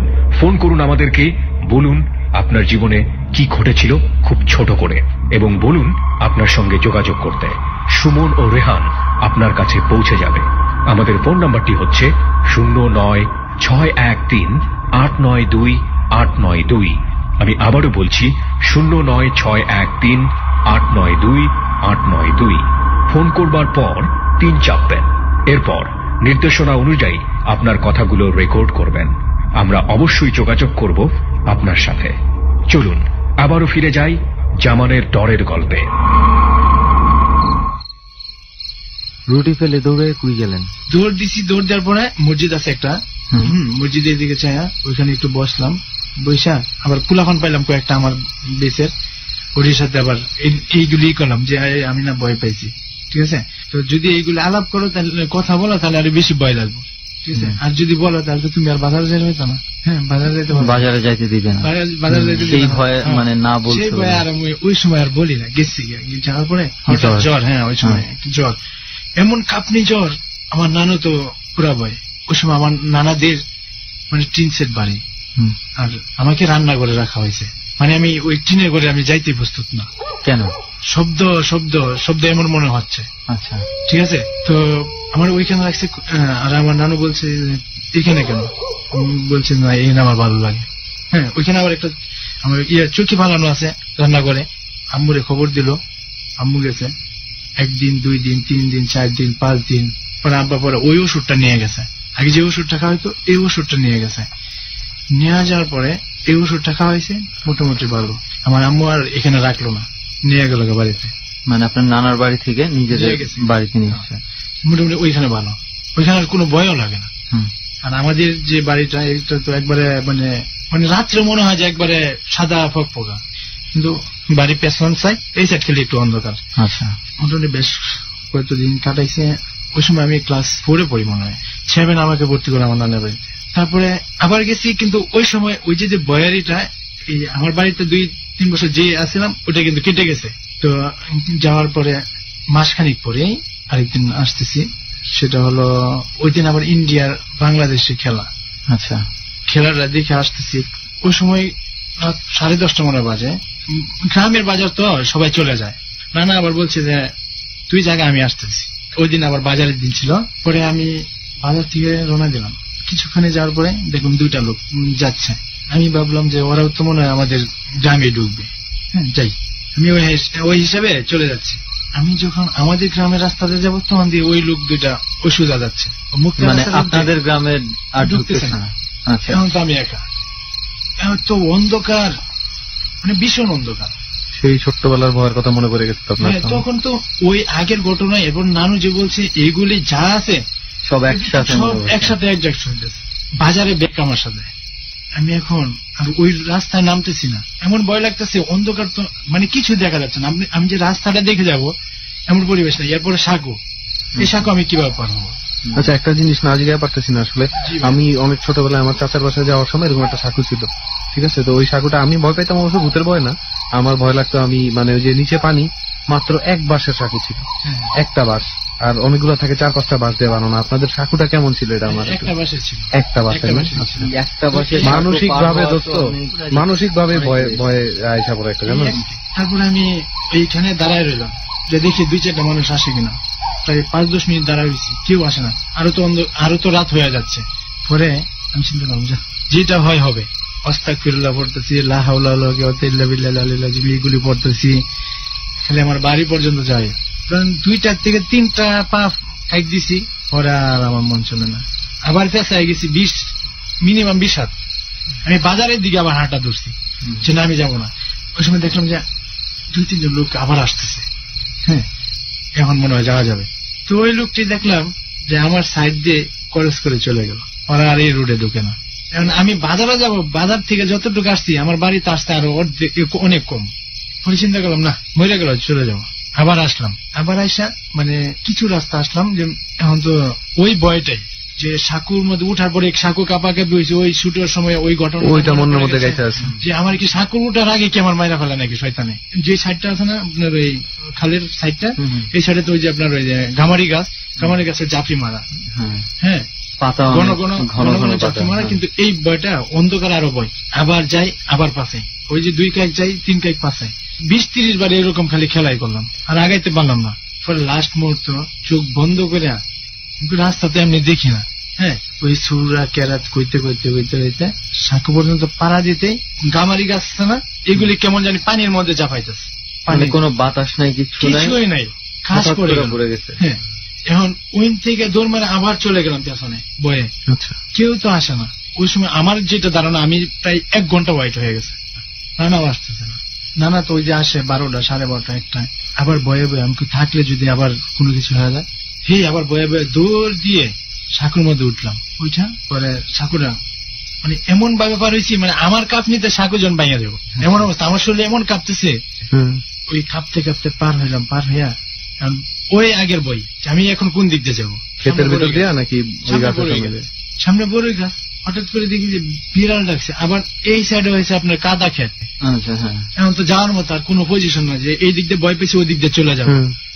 পরে আমার আম্মা আবার বলছে, কোন সময় যদি কখনো শয়তান ভয় পাও বা মনে হচ্ছে, তুমি পেছনে তাকাইবা না, পেছনে তাকালে তোমার গাড়টা ভেঙে আনো। বড়ই গাছটা ছাড়াই ধরেন 10-15 হাত ছাড়াই একটা বট গাছ আছে, বিশাল বট গাছটার এত ঝাঁপড়ি মারা যে আপনার অনেক সময় সন্ধ্যার সময় অন্ধকার হয়ে যেত নিচে।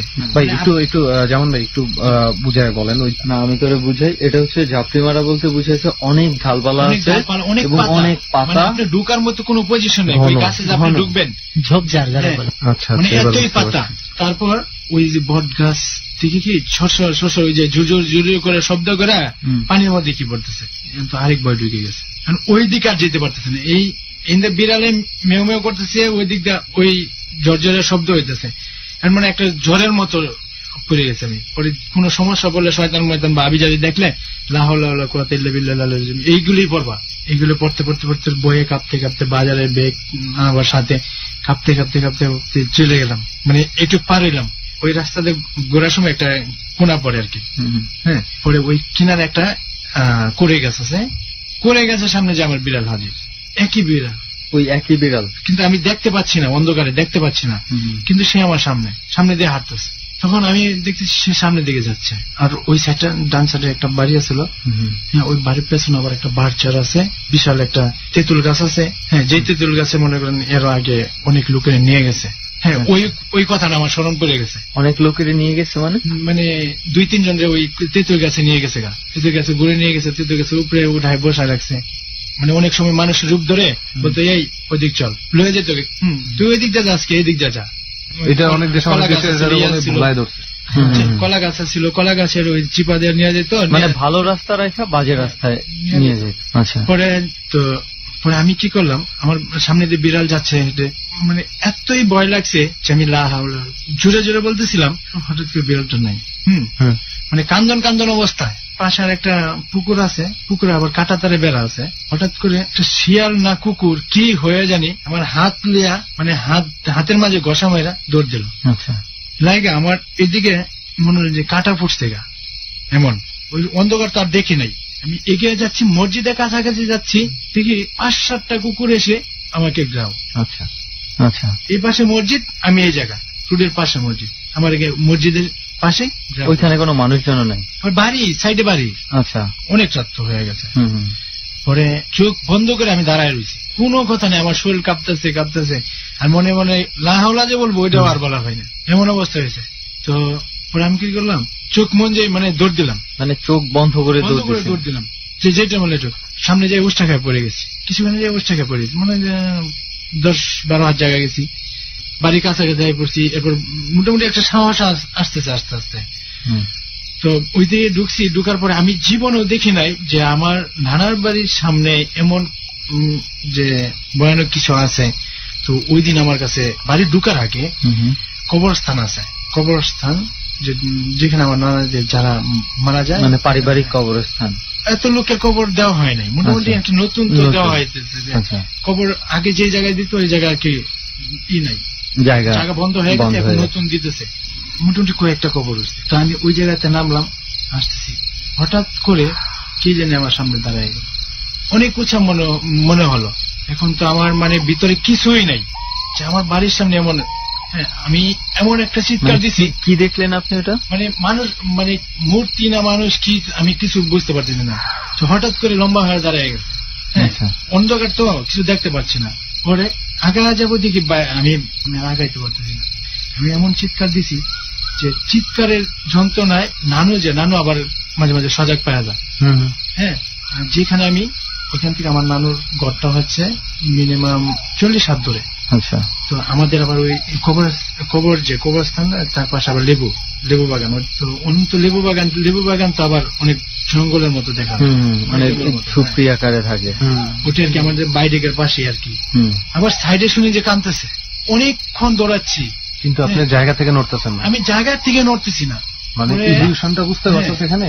মানে ওনার কিন্তু মনে হইতেছে যে উনি দৌড়াইতেছে, কিন্তু জায়গা বদলে, মানে একটা ঘোরের মধ্যে, সার্কেলের মধ্যে আটকে গেছে। এই জিনিসটা কিন্তু আগেও শুনছি, কিছু মানুষের ক্ষেত্রে এরকম হয়। বন জঙ্গলের ভিতরে ঢুকলে মূলত হয় জিনিসটা, যে একই জায়গার ভিতরে ঘুরপাক খাইতেছে এবং কোনোভাবেই অরিজিনাল পথ কেউ খুঁজে পাইতেছে না। মানে আমি অনেকক্ষণ ধরে, কিন্তু আমার নানু ওই সময় তো ওই যে মানে কুফি ভাতের যুগ, আমার নানুদের ঘরে আবার হারিকেন আছে। আচ্ছা। হারিকেন সবসময় একটু জ্বালানো থাকে। তো দৌড়াচ্ছি, যেতে পারি না। এদিক দিয়ে বামে ডানে যে কবরস্থান, ওইখানে কাঁদতেছে। হ্যাঁ, কাঁদতেছে। আমি এটুক শুনতেছি যে আমারে কেন নিয়ে গেলি না, হ্যাঁ, আমারে কেন থয়ে গেলি, তুই কি লেগে একলা গেলি, আমার লই যাইতি, হ্যাঁ, আমি তোর সাথে যাইতাম গা। হ্যাঁ, এমন মানে মহিলা কণ্ঠ নাকি? হ্যাঁ, মহিলা কণ্ঠ। মহিলার যেমন কান্দে না, এভাবে কান্দতে আছে কবরস্থানের ভিতর থেকে। হ্যাঁ, কবরস্থানের উপরে। আমি কিন্তু দৌড়াচ্ছি, প্রায় কতক্ষণ দৌড়াচ্ছি আমি নিজে বলতে পারবো না। শরীরে মানে এত ঘাম ঝরতেছে প্রচুর। ওই কান্না শুনি যে পরে এমন সময় বলে আমার লয়া যাক। তো আমার কাছে মনে হচ্ছে সামনে, আবার মনে হচ্ছে আমি যে রাত, এটা মনে হচ্ছে যে আমি আলোর মধ্যে দূর পড়তেছি। হঠাৎ করে আমার নানু যে একটা চিৎকার শুনছিল, হ্যাঁ, নানু না ওই হারিকেন নিয়ে আসতেছে। তো আমার নানু দেখতেছে আমি দাঁড়ায় রয়েছি। পরে নানু বলতেছে, তুই বস না গেলে গা। পরে মানে কয়েকবার বলার পরে আমার হঠাৎ করে মানে আমি নানুর শব্দটা শুনতে পারলাম। পরে আমার নানু বুঝতে পারছে কি ব্যাপার, এভাবে কথা বলেছে, এভাবে কথা বলেছে। পরে নানু আবার যে ধরছে, ধরার পরেই মানে আমি ওই যে জায়গায় দাঁড়াতে পড়ে গেছি। পরে মানে নানু পানি টানি আনছে। পরে দেখে যায় হুদা মানে পিছলা আর কি। হ্যাঁ, শরীর পিছলা। তখন দেখতেছে যে পিছলা। হ্যাঁ, তখন আবার 10-15 মিনিটের মধ্যে মনে হয় আবার তখন আমি বলতেছি, কি হয়েছে, তুমি এমন করতেছো গেলে, তোর কি হয়েছে তুই জানাস না? কি তো মানে এমন ওই সময় মনে হচ্ছে না। নানু কি খাওয়াইছে ওই সময় আমি কিন্তু জানি না। পরে শুনি যে শিল আছে না, শিল পাটা, যে শিল পাটা, মরিচ টরিচ বাটে, ওই শিল দিয়ে ধুয়ে পানি খাওয়াইছে। আচ্ছা জামান ভাই, আপনার তো কিছু মনে ছিল না ইয়াতে আসার পরে, পরে আবার আপনার মনে পড়ছে কখন? এই যে আপনি দৌড়াইছিলেন অনেকক্ষণ, সব ফেরার পরে, চেঞ্জ ফেরার পরে তখন আবার আপনার মনে পড়ছে মাঝখানের সময়টা বাজার থেকে আসার পরে সবগুলি আমার মনে পড়ছে। আর এখানে যেটা আরেকটা অবিস্মরণীয় ঘটনা ঘটছে সেটা হলো আমাদের যে নানাগড়ের যে মসজিদ আছে, মসজিদের একটা হুজুর আসছিল, আমরা কারি ডাকতাম, আমরা হুজুর ডাকতাম, আমরা কারি সাহেব ডাকতাম। কারি সাহেবের একটা ছেলে ছিল, সন্ধ্যার দিকে আসতো, খাওয়া দাওয়া করে রাত্রে যাইতো, আন্তরিকতা, বাবা ছেলে অনেক আন্তরিকতা ছিল। হঠাৎ করে একদিন আসলে ওই দিন না রাত হয়ে গেছে, অনেক রাত হয়ে গেছে, মনে হয় 12:30 মনে বাজে। হুজুরের খাওয়া দাওয়া করানোর পরে শয়তান কিন্তু বড়ই গাছে আসে গাব গাছ থেকে, হ্যাঁ, বা গাব গাছে দেখা যায় শব্দ হচ্ছে, এই শব্দ দেখা যায় গাব গাছে নেই, বড়ই গাছে। হ্যাঁ, যে ঘটনার পরে আপনার হুজুরে ওই দিন একা ওর ছেলের জানে না, রাত হয়ে গেছে, তো ছেলে বলতেছে না বাবা যাওয়া লাগবে না, কোনা আমি যাই, তোমাকে আগে দিয়ে আসি। হুজুর কিন্তু জানে, হুজুরের ছেলে কিন্তু এই ঘটনাটি জানে না। তো হুজুর কি করছে, মানে সাঁকুটা পার করে, ওই যে আমাদের যে মেন রাস্তা মানে সাঁকুটা পার হয়ে, মানে হ্যাঁ বলছে তুমি যেতে পারবা। হুজুরের টার্গেট ছিল আমি সাঁকুটা পার করে দিই নিশ্চিন্তা, ওর কোনো ঝামেলা নেই, যে বাবা এখন যাইতে পারবা, হ্যাঁ যাইতে পারবো। ওর বাবা খালি উল্টা বা খালি মানে আমাদের মসজিদে পথ ধরছে, আর ওর ছেলে যাইতে 10-15 কাইক দিছে। হঠাৎ করে গালে একটা চড় মারছে, কার? ছেলেটা। হ্যাঁ, আচ্ছা। পরে বলতেছে বাবা কি জানি কালের মধ্যে যে কি চড় মারলো।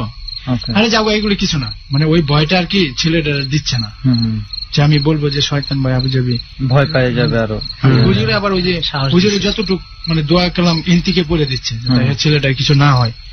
পরে কিছুক্ষণে যাওয়ার পরে হুজুর ডাক দিতেছে যে বাবা এদিকে আসো। হুজুর মনে বেড়ে গেছে যে না যদি কিছু হয়ে যায়, ঠিক আছে আনছি। আবার যা দূর পড়ে যা ছেলে আটকেছে। পরে বলতেছে বাবা তোমার যাওয়া লাগবে না, কোনা বাবা জায়গা, ঠিক আছে কোনা যাওয়া জায়গা। ছেলে না, পরে লাস্ট মুহূর্তে বললো সমস্যা আছে, তোমার গায়ে চল মারছে। হ্যাঁ, আরে শয়তানের কথা বলতেছে তুমি, ছেলে আরো সাহস, এইসব দেখে আমি ভয় পাই না, তুমি যাও তো। তখন ছেলে বলতেছে, ছেলের সাহস বাইরে গেছে, তো ছেলে বলতে যাও গা, তুমি যাও গা, এগুলি কিছু না, শয়তান মতন এগুলি কিছু না, যাবো। বাপের অনেক সাহস দেখাইলো, বাপের বলল আচ্ছা ঠিক আছে যাবো। গেছি যাই, রাত হয়ে গেছে, শুয়ে রয়েছে।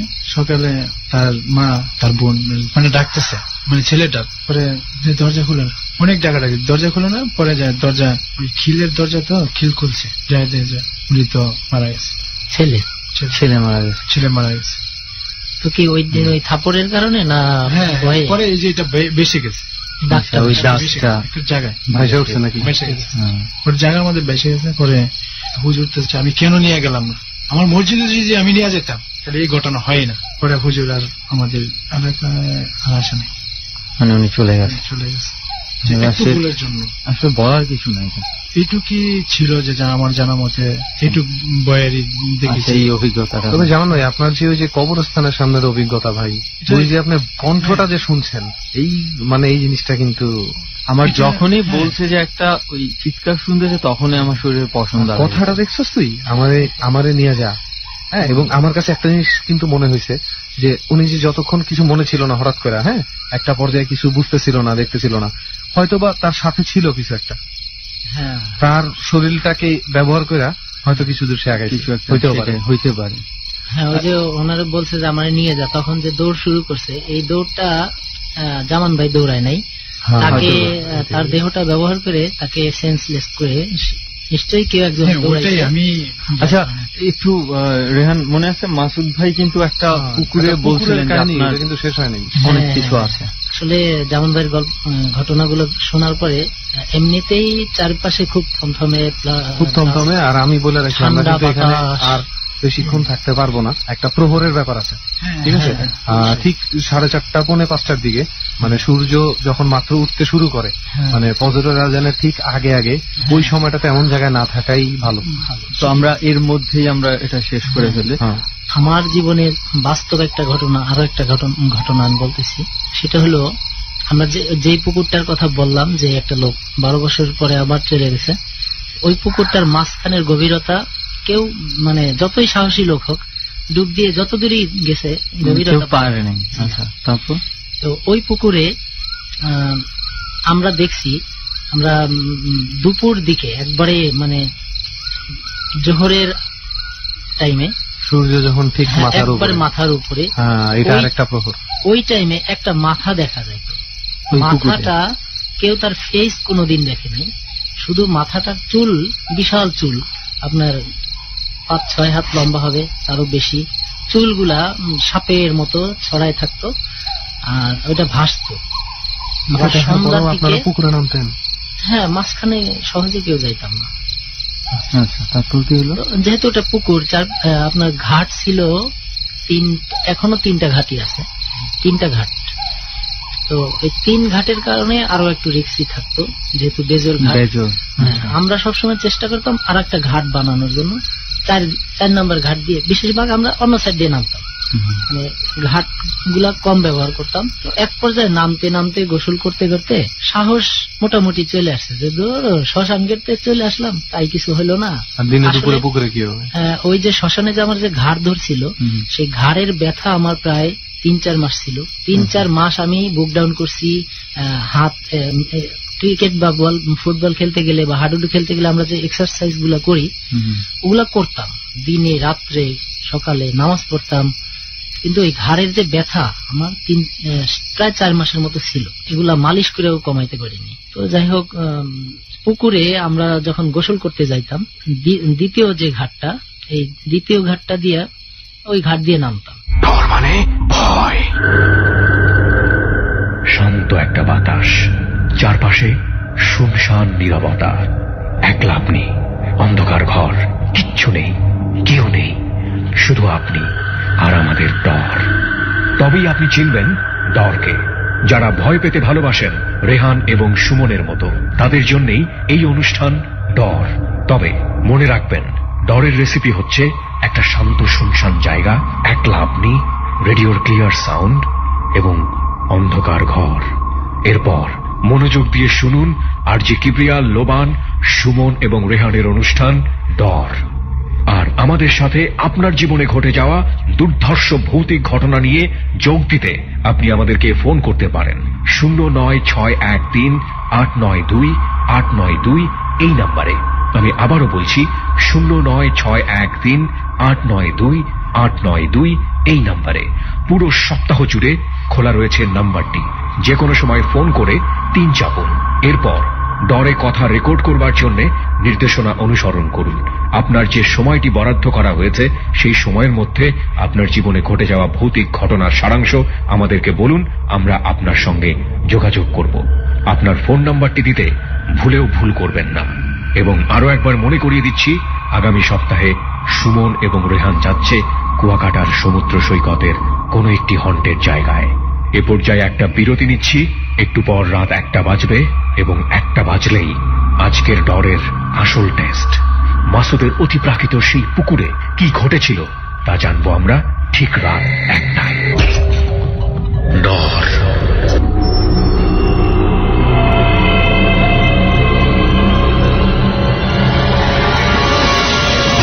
ডর মানে ভয়।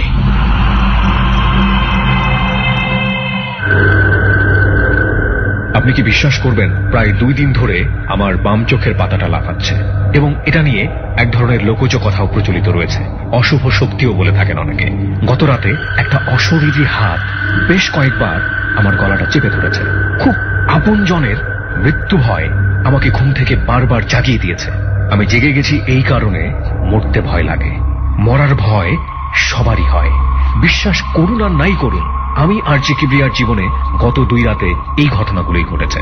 বিগত 2 দিন আমার সাথে যে ঘটনাগুলো ঘটেছে, প্রতিটি মানুষের জীবনে, ব্যক্তিগত জীবনে এরকম অযৌক্তিক অনেক ঘটনাই ঘটে থাকে, যেগুলোর যুক্তিসিদ্ধ উত্তর আমরা কখনো খুঁজে পাই, কখনো খুঁজে পাই না। কিন্তু এই ঘটনাগুলোর পেছনে অনেক বড় একটা জায়গা জুড়ে থাকে ভয়। আমরা ভয় পেতে ভালোবাসি। সুমন এবং রেহান, আমরা প্রত্যেকেই জেনে হোক কিংবা না জেনে হোক ভয় পেতে ভালোবাসি সুমন এবং রেহানের মতো। তারা ছুটছে বাংলাদেশের নানা ভৌতিক জায়গায়।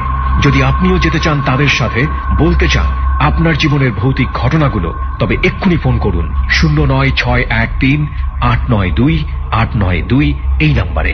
আবারও বলছি 09613892892 এই নাম্বারে। এখানে ফোন করার পরে আপনি 3 চাপবেন, তারপর নির্দেশনা অনুসরণ করে আপনার জীবনে ঘটে যাওয়া ভৌতিক ঘটনার সংক্ষিপ্ত বিবরণ এখানে রেকর্ড করবেন এবং অবশ্যই আপনার ফোন নাম্বারটি দিতে ভুল করবেন না। আমরা খুব শীঘ্রই আপনার সঙ্গে যোগাযোগ করব। এমনও হতে পারে আগামী সপ্তাহে আপনি আমাদের সাথে যাচ্ছেন কুয়াকাটার সেই নির্জন জায়গায় কোনো একটি হন্টেড প্লেসে এবং আপনার গল্প শুনবে বাংলাদেশের লাখ লাখ মানুষ। প্রিয় শ্রোতা, মহিপালের সেই গা ছমছম করা শ্মশান ঘাটে সুমন এবং রেহানকে আপনারা এই মুহূর্তে শুনতে পাচ্ছেন, কিন্তু মনে রাখবেন এই অনুষ্ঠানটি পুরো সপ্তাহ ধরে রেকর্ড করা হয়েছে, সেটা আপনাদের জন্য এই মুহূর্তে আমরা পরিবেশন করছি।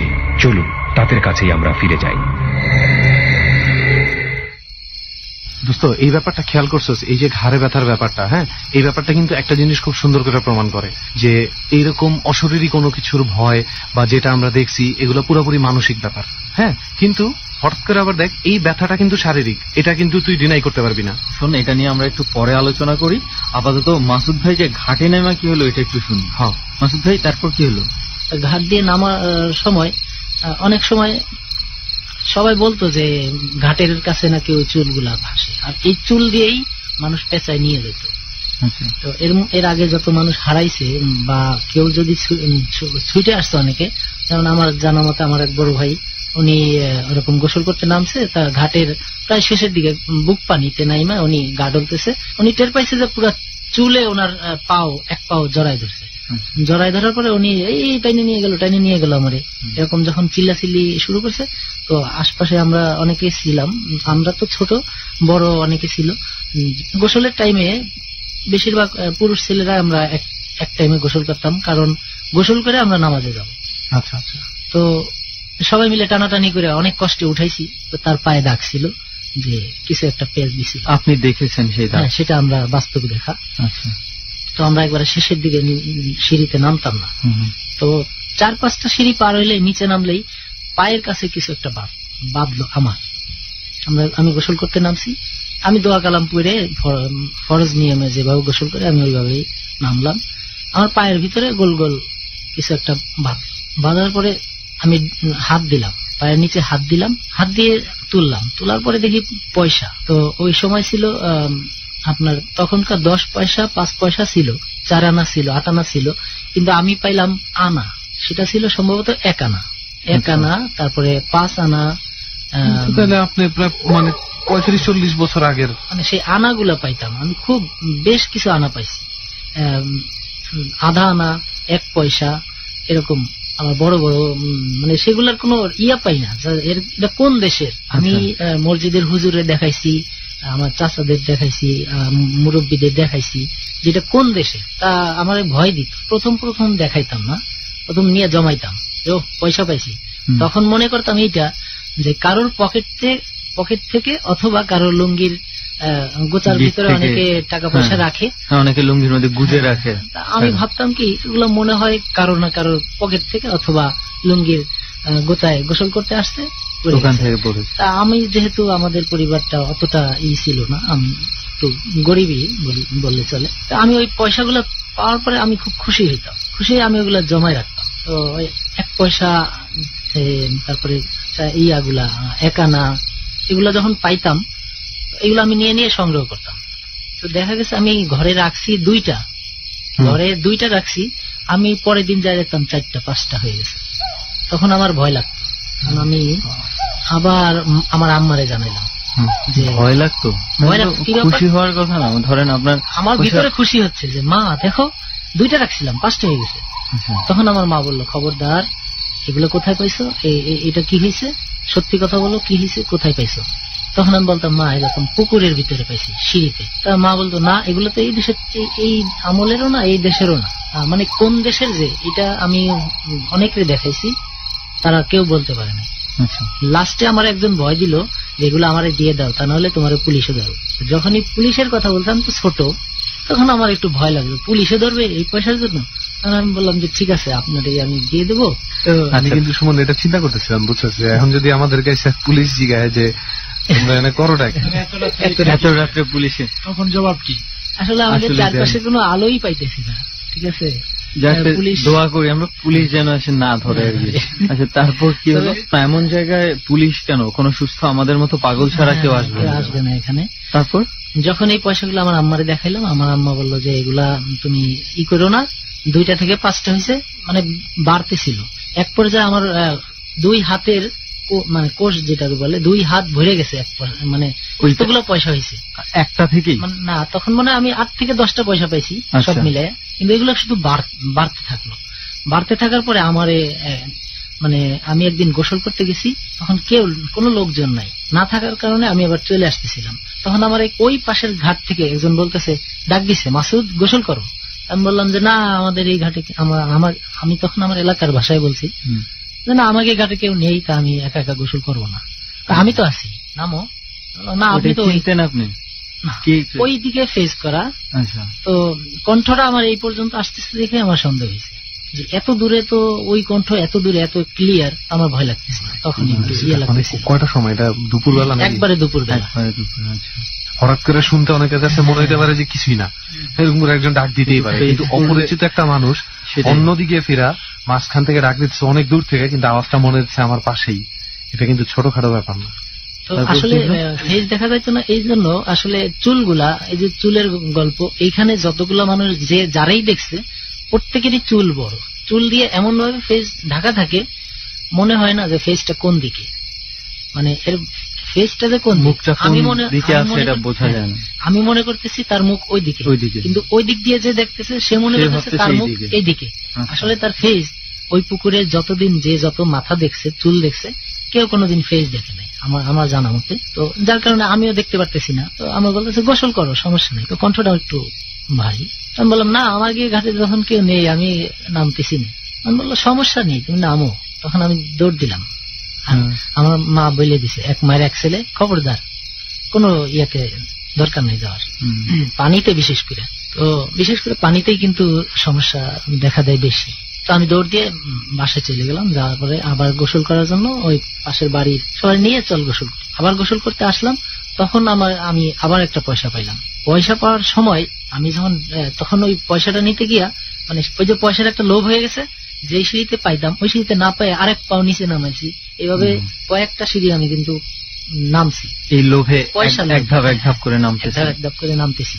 তখন লাস্টেরটা যখন আমার গলা মানে মুখ ঢাকবে, আর একটু নামলেই আমার মাথাটা নামে, এরকম পরিস্থিতিতে আমি যখন নামতেছি তখন আমার সেন্স আছে, আরে আমি তো বেশি নিচে নামতেছি, আর পয়সাও পাইতেছি না। খুঁজতে খুঁজতে একটা পয়সা, সিঁড়ির এই মাথা ও মাথা, সিঁড়ি বাঁধানো তো, সিঁড়ির এই মাথা ও মাথা হাঁটতেছি। সবাই বলে কি ব্যাপার তুমি এরকম করো, ঘুরো কেন? আছে বলা যাবে না, কারোর কিন্তু বলি না, শুধু মা জানে। আর ওই কয়েকজন মুরব্বীরে বলছি, তারা বলছে এটা এই দেশের না। তো আর একজন বলছে ওই লোকটা খুব চালাক, উনি মনে করছে বিদেশি পয়সা বিক্রি করলে, হ্যাঁ উনি আবার ওই টার্গেটে নিতে চাইছে। তো এক পর্যায়ে আরেকটা পয়সা যখন আমি পাইলাম, ওই দিনকার রাত্রে আমাদের বললো যে তুমি আরো পয়সা পাবা, তুমি আরো নিচে নামো, আরো ভিতরে আসো, মানে এদিকে আরো নামো। কি স্বপ্ন দেখছেন রাত্রে? এই যে চুল শুধু মাথা, মানে এটা কি স্বপ্নে? স্বপ্নের মধ্যে, স্বপ্ন বলতে আমি রাত্রে দোয়া কালাম পড়েই শুই, তার মধ্যে আসাটা বিশাল ব্যাপার।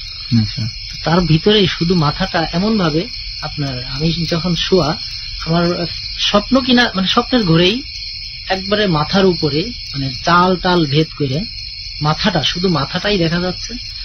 বলতেছে তুমি আরো পয়সা পাবা, আরো অনেক কিছু পাবা, তুমি আরো নিচে নামো।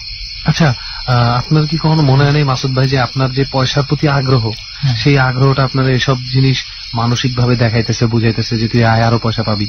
যদি মানসিক ভাবে দেখাবে তাহলে পয়সাটা মানসিক ভাবে কোথা থেকে আসবে? সেটাই, এটা তো পয়সাটা তো সবার হাতে দিচ্ছি, এটা তো দেখতে পাচ্ছে, এটা তো হাতে ধরতে পারছে, এটা বাড়তেছে, ওটা তো আর কল্পনা না। তার ভিতরে আমি যখন ঢাইলে হাতে নিছি, পুরো হাত ভরে গেছে সব মিলে। তো এটা কল্পনা আসলে ভাবার কিছু ইয়ে নাই।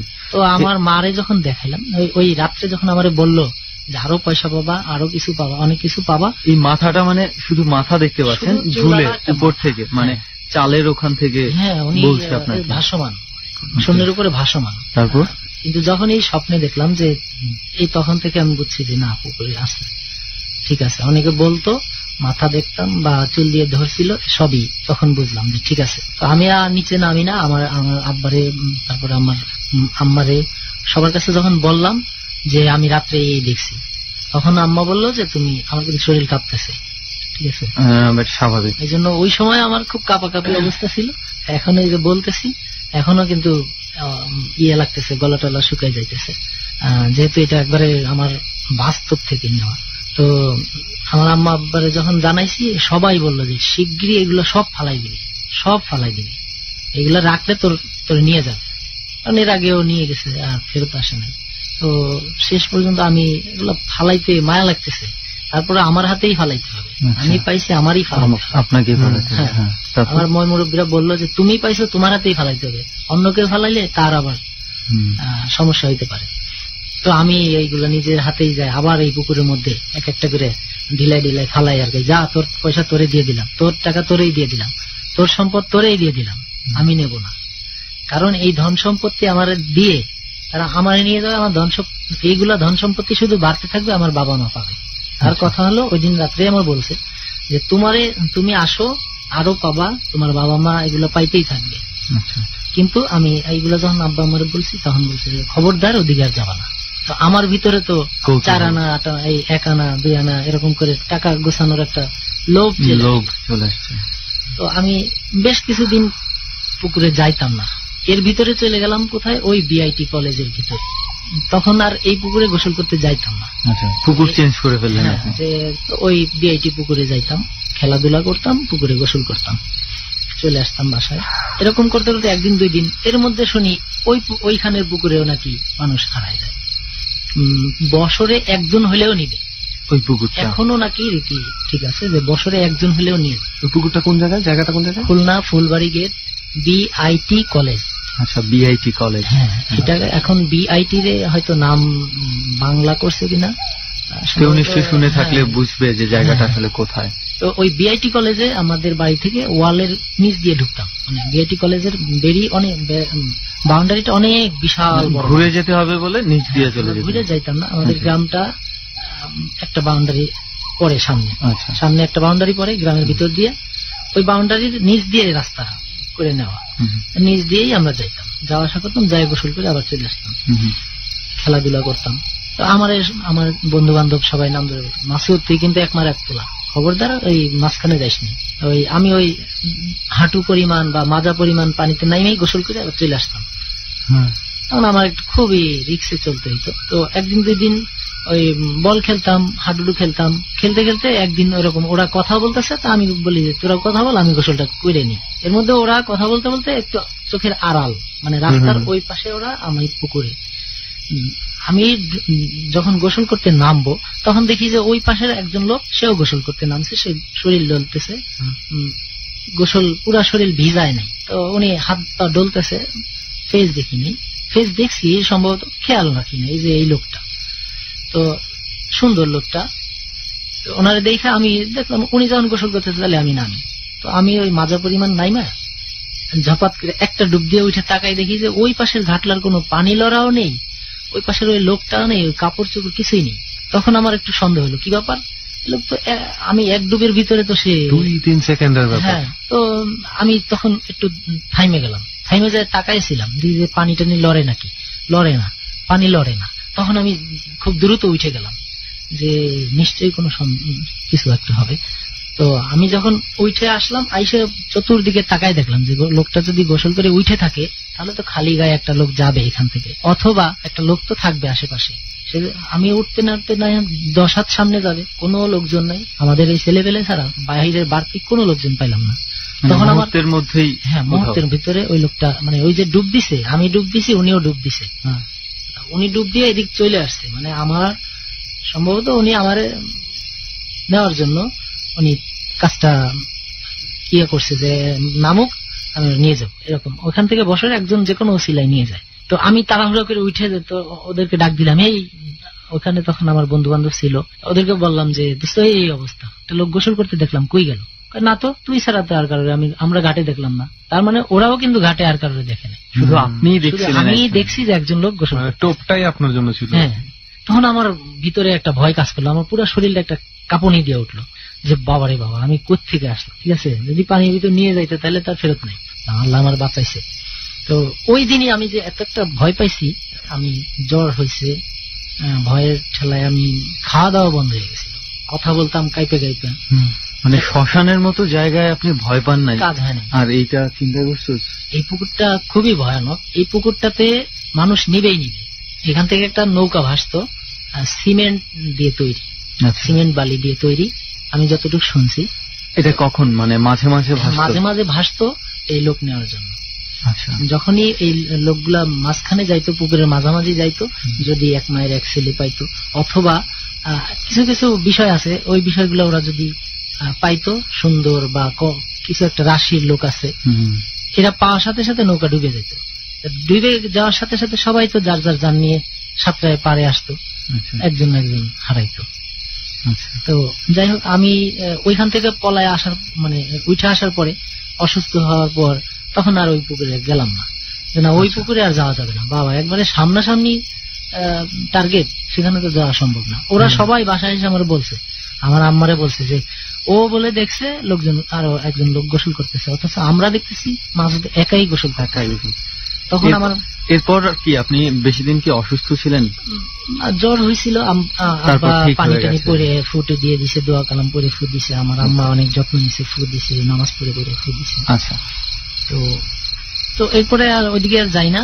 আস্তে আস্তে এক পর্যায়ে আমাদের পুকুরে কিছুদিন গোসল করতে করতে আবার বন্ধুদের তালে পড়ে ওই আমাদের যেই পুকুরটায় মাথা দেখা যাইতো, চুল দেখা পয়সা পাইতাম, ওইখানে তালে তালে আবার যাওয়া শুরু করলাম। মানে কাছাকাছি হলে যেটা হয় আর কি। হ্যাঁ, একেবারেই সামনে, বাড়ির সামনে, এক বাড়ি পরে আমার ওই পুকুরটা।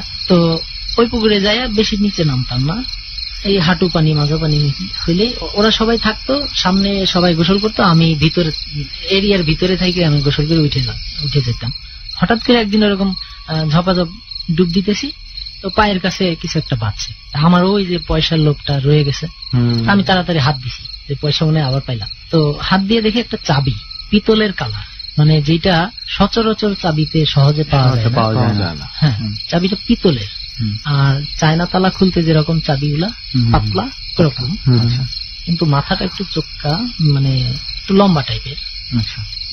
লম্বা হবে আপনার 2-2.5 ইঞ্চি, 2.25 ইঞ্চি মতো। তো এই চাবিটা আমি পায়ে আমি মনে করছি নিশ্চয়ই কারো না কারোর হবে, এত উপরে তো কারোর না, হয়তো কারোর চাবি পড়ে গেছে।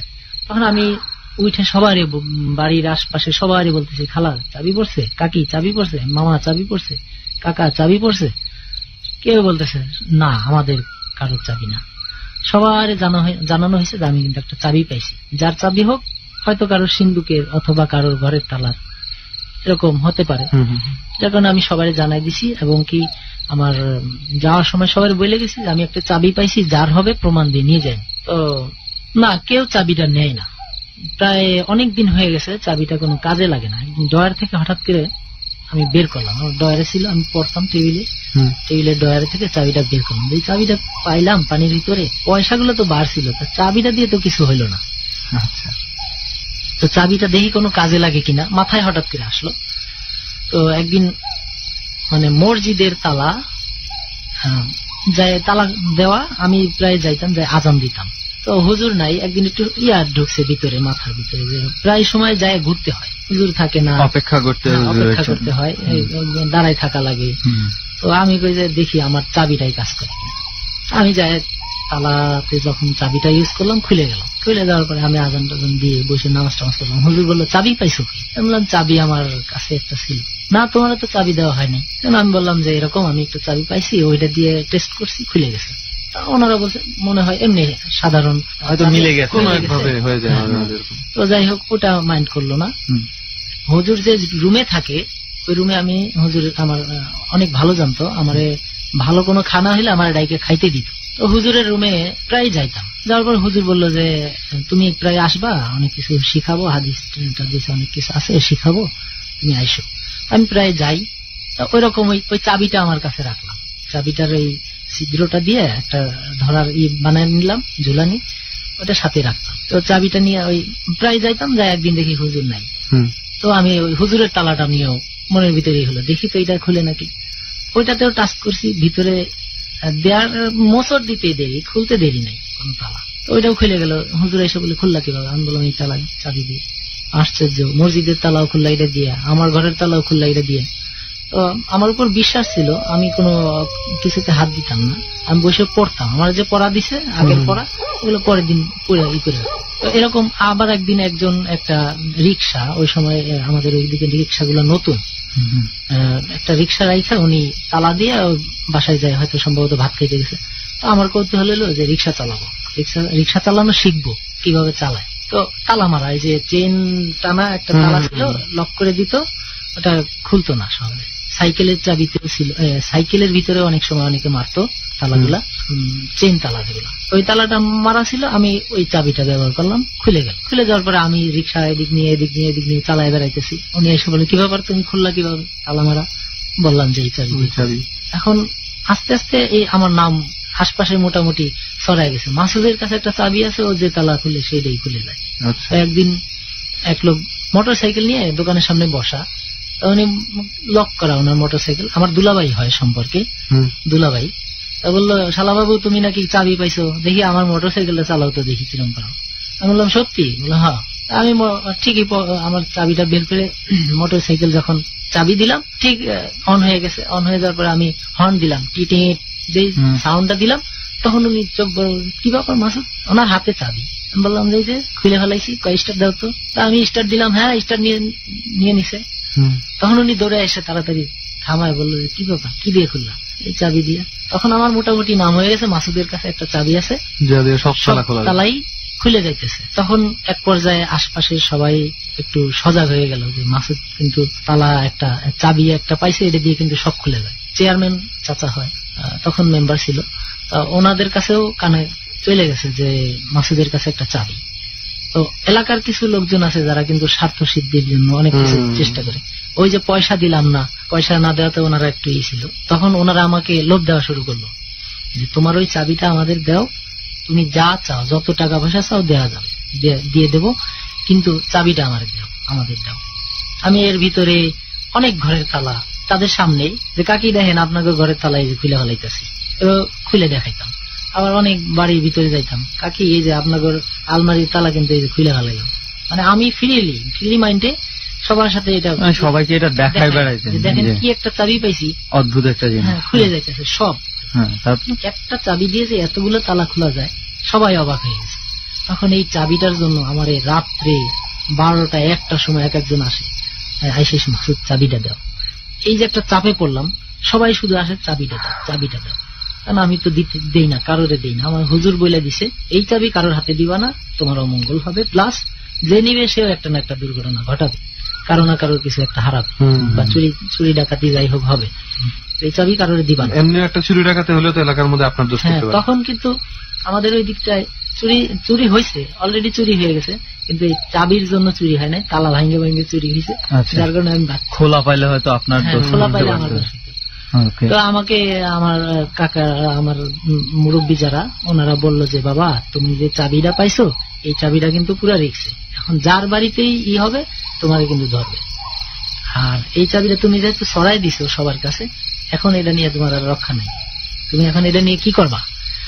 তখন আমারে এই চাবি নিয়ে আমারে মানে খুব চাপে পড়লাম।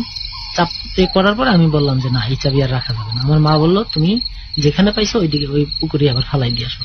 তখন ওই চাবিটা আবার সেই রিংটা খুলে, শুধু চাবিটা আবার মানে কারোরে না দেখে, মানে একেবারে রাত্রে বেলা ওই রেল লাইনের ওই পাশ দিয়ে ঘুরে একা যায়, চাবিটা গায়ে জোরে ঢিলা দিয়ে একবার মাঝখানে পুকুরে চাবি তৈরি যা।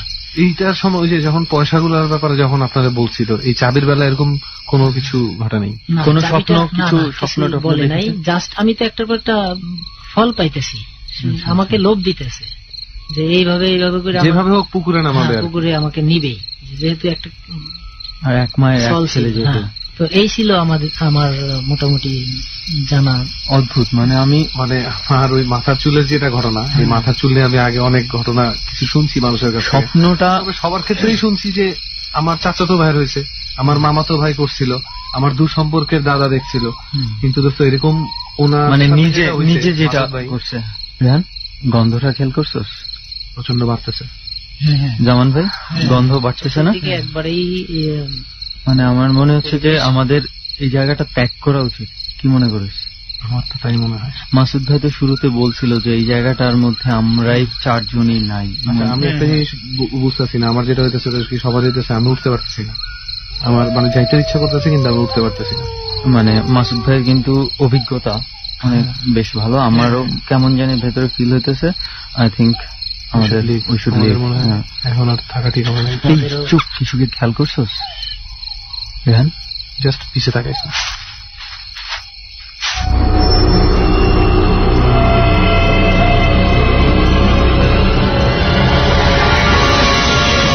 ডর মানে ভয়।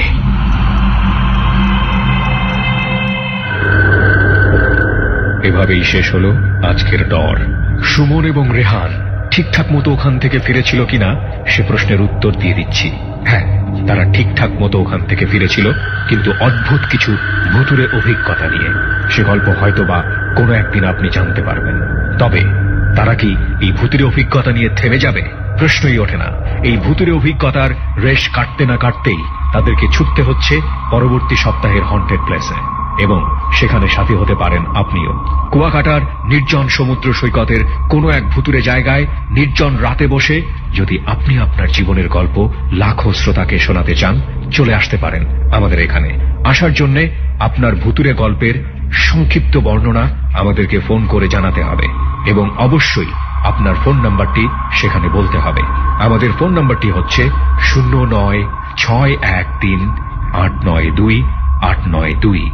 আমি আবারও বলছি 09613892। এখানে ফোন করবার পর আপনি 3 চাপবেন। এরপর নির্দেশনা অনুসরণ করে আপনি আপনার কথাগুলো রেকর্ড করবেন। আজকের মতো আরজে কিবরিয়া আপনাকে শুভরাত্রি জানাচ্ছে। রাতটা কি সত্যি সত্যি শুভ হবে? ও যাবার বেলা যে কথাটি সবাইকে মনে করিয়ে দিচ্ছি, রেডিওর এই অনুষ্ঠানটি শুনে কেউ কখনো ব্যক্তিগতভাবে সুমন এবং রেহানকে অনুসরণ করবেন না। অবশ্যই মনে রাখবেন, আমরা এই অনুষ্ঠানটি কাউকে অনুপ্রাণিত করার জন্য করছি না। সুমন এবং রেহান এই অনুষ্ঠানটি করবার জন্য বিশেষভাবে ট্রেনিং প্রাপ্ত, এবং তাদের সাথে কাজ করে এবিসি রেডিওর বিশাল একটি টিম। ডর। পৃথিবী অপার রহস্যময়। বিজ্ঞান সেই রহস্যের জট খুলছে প্রতিনিয়ত। আজ যা অনাবিষ্কৃত তা অবিশ্বাস্যও বটে। আমাদের ডর অনুষ্ঠানে যে ঘটনার মুখোমুখি আপনি হতে যাচ্ছেন তার যুক্তিসিদ্ধ উত্তর নেই। আমরা প্রতিদিনের জীবনে ভয় বা রহস্যকে যেভাবে স্থান দিয়েছি, সেভাবেই এই অনুষ্ঠান আপনার কাছে জায়গা করে নিচ্ছে। এই অনুষ্ঠানের কোনো ঘটনাই সার্বজনীন নয়।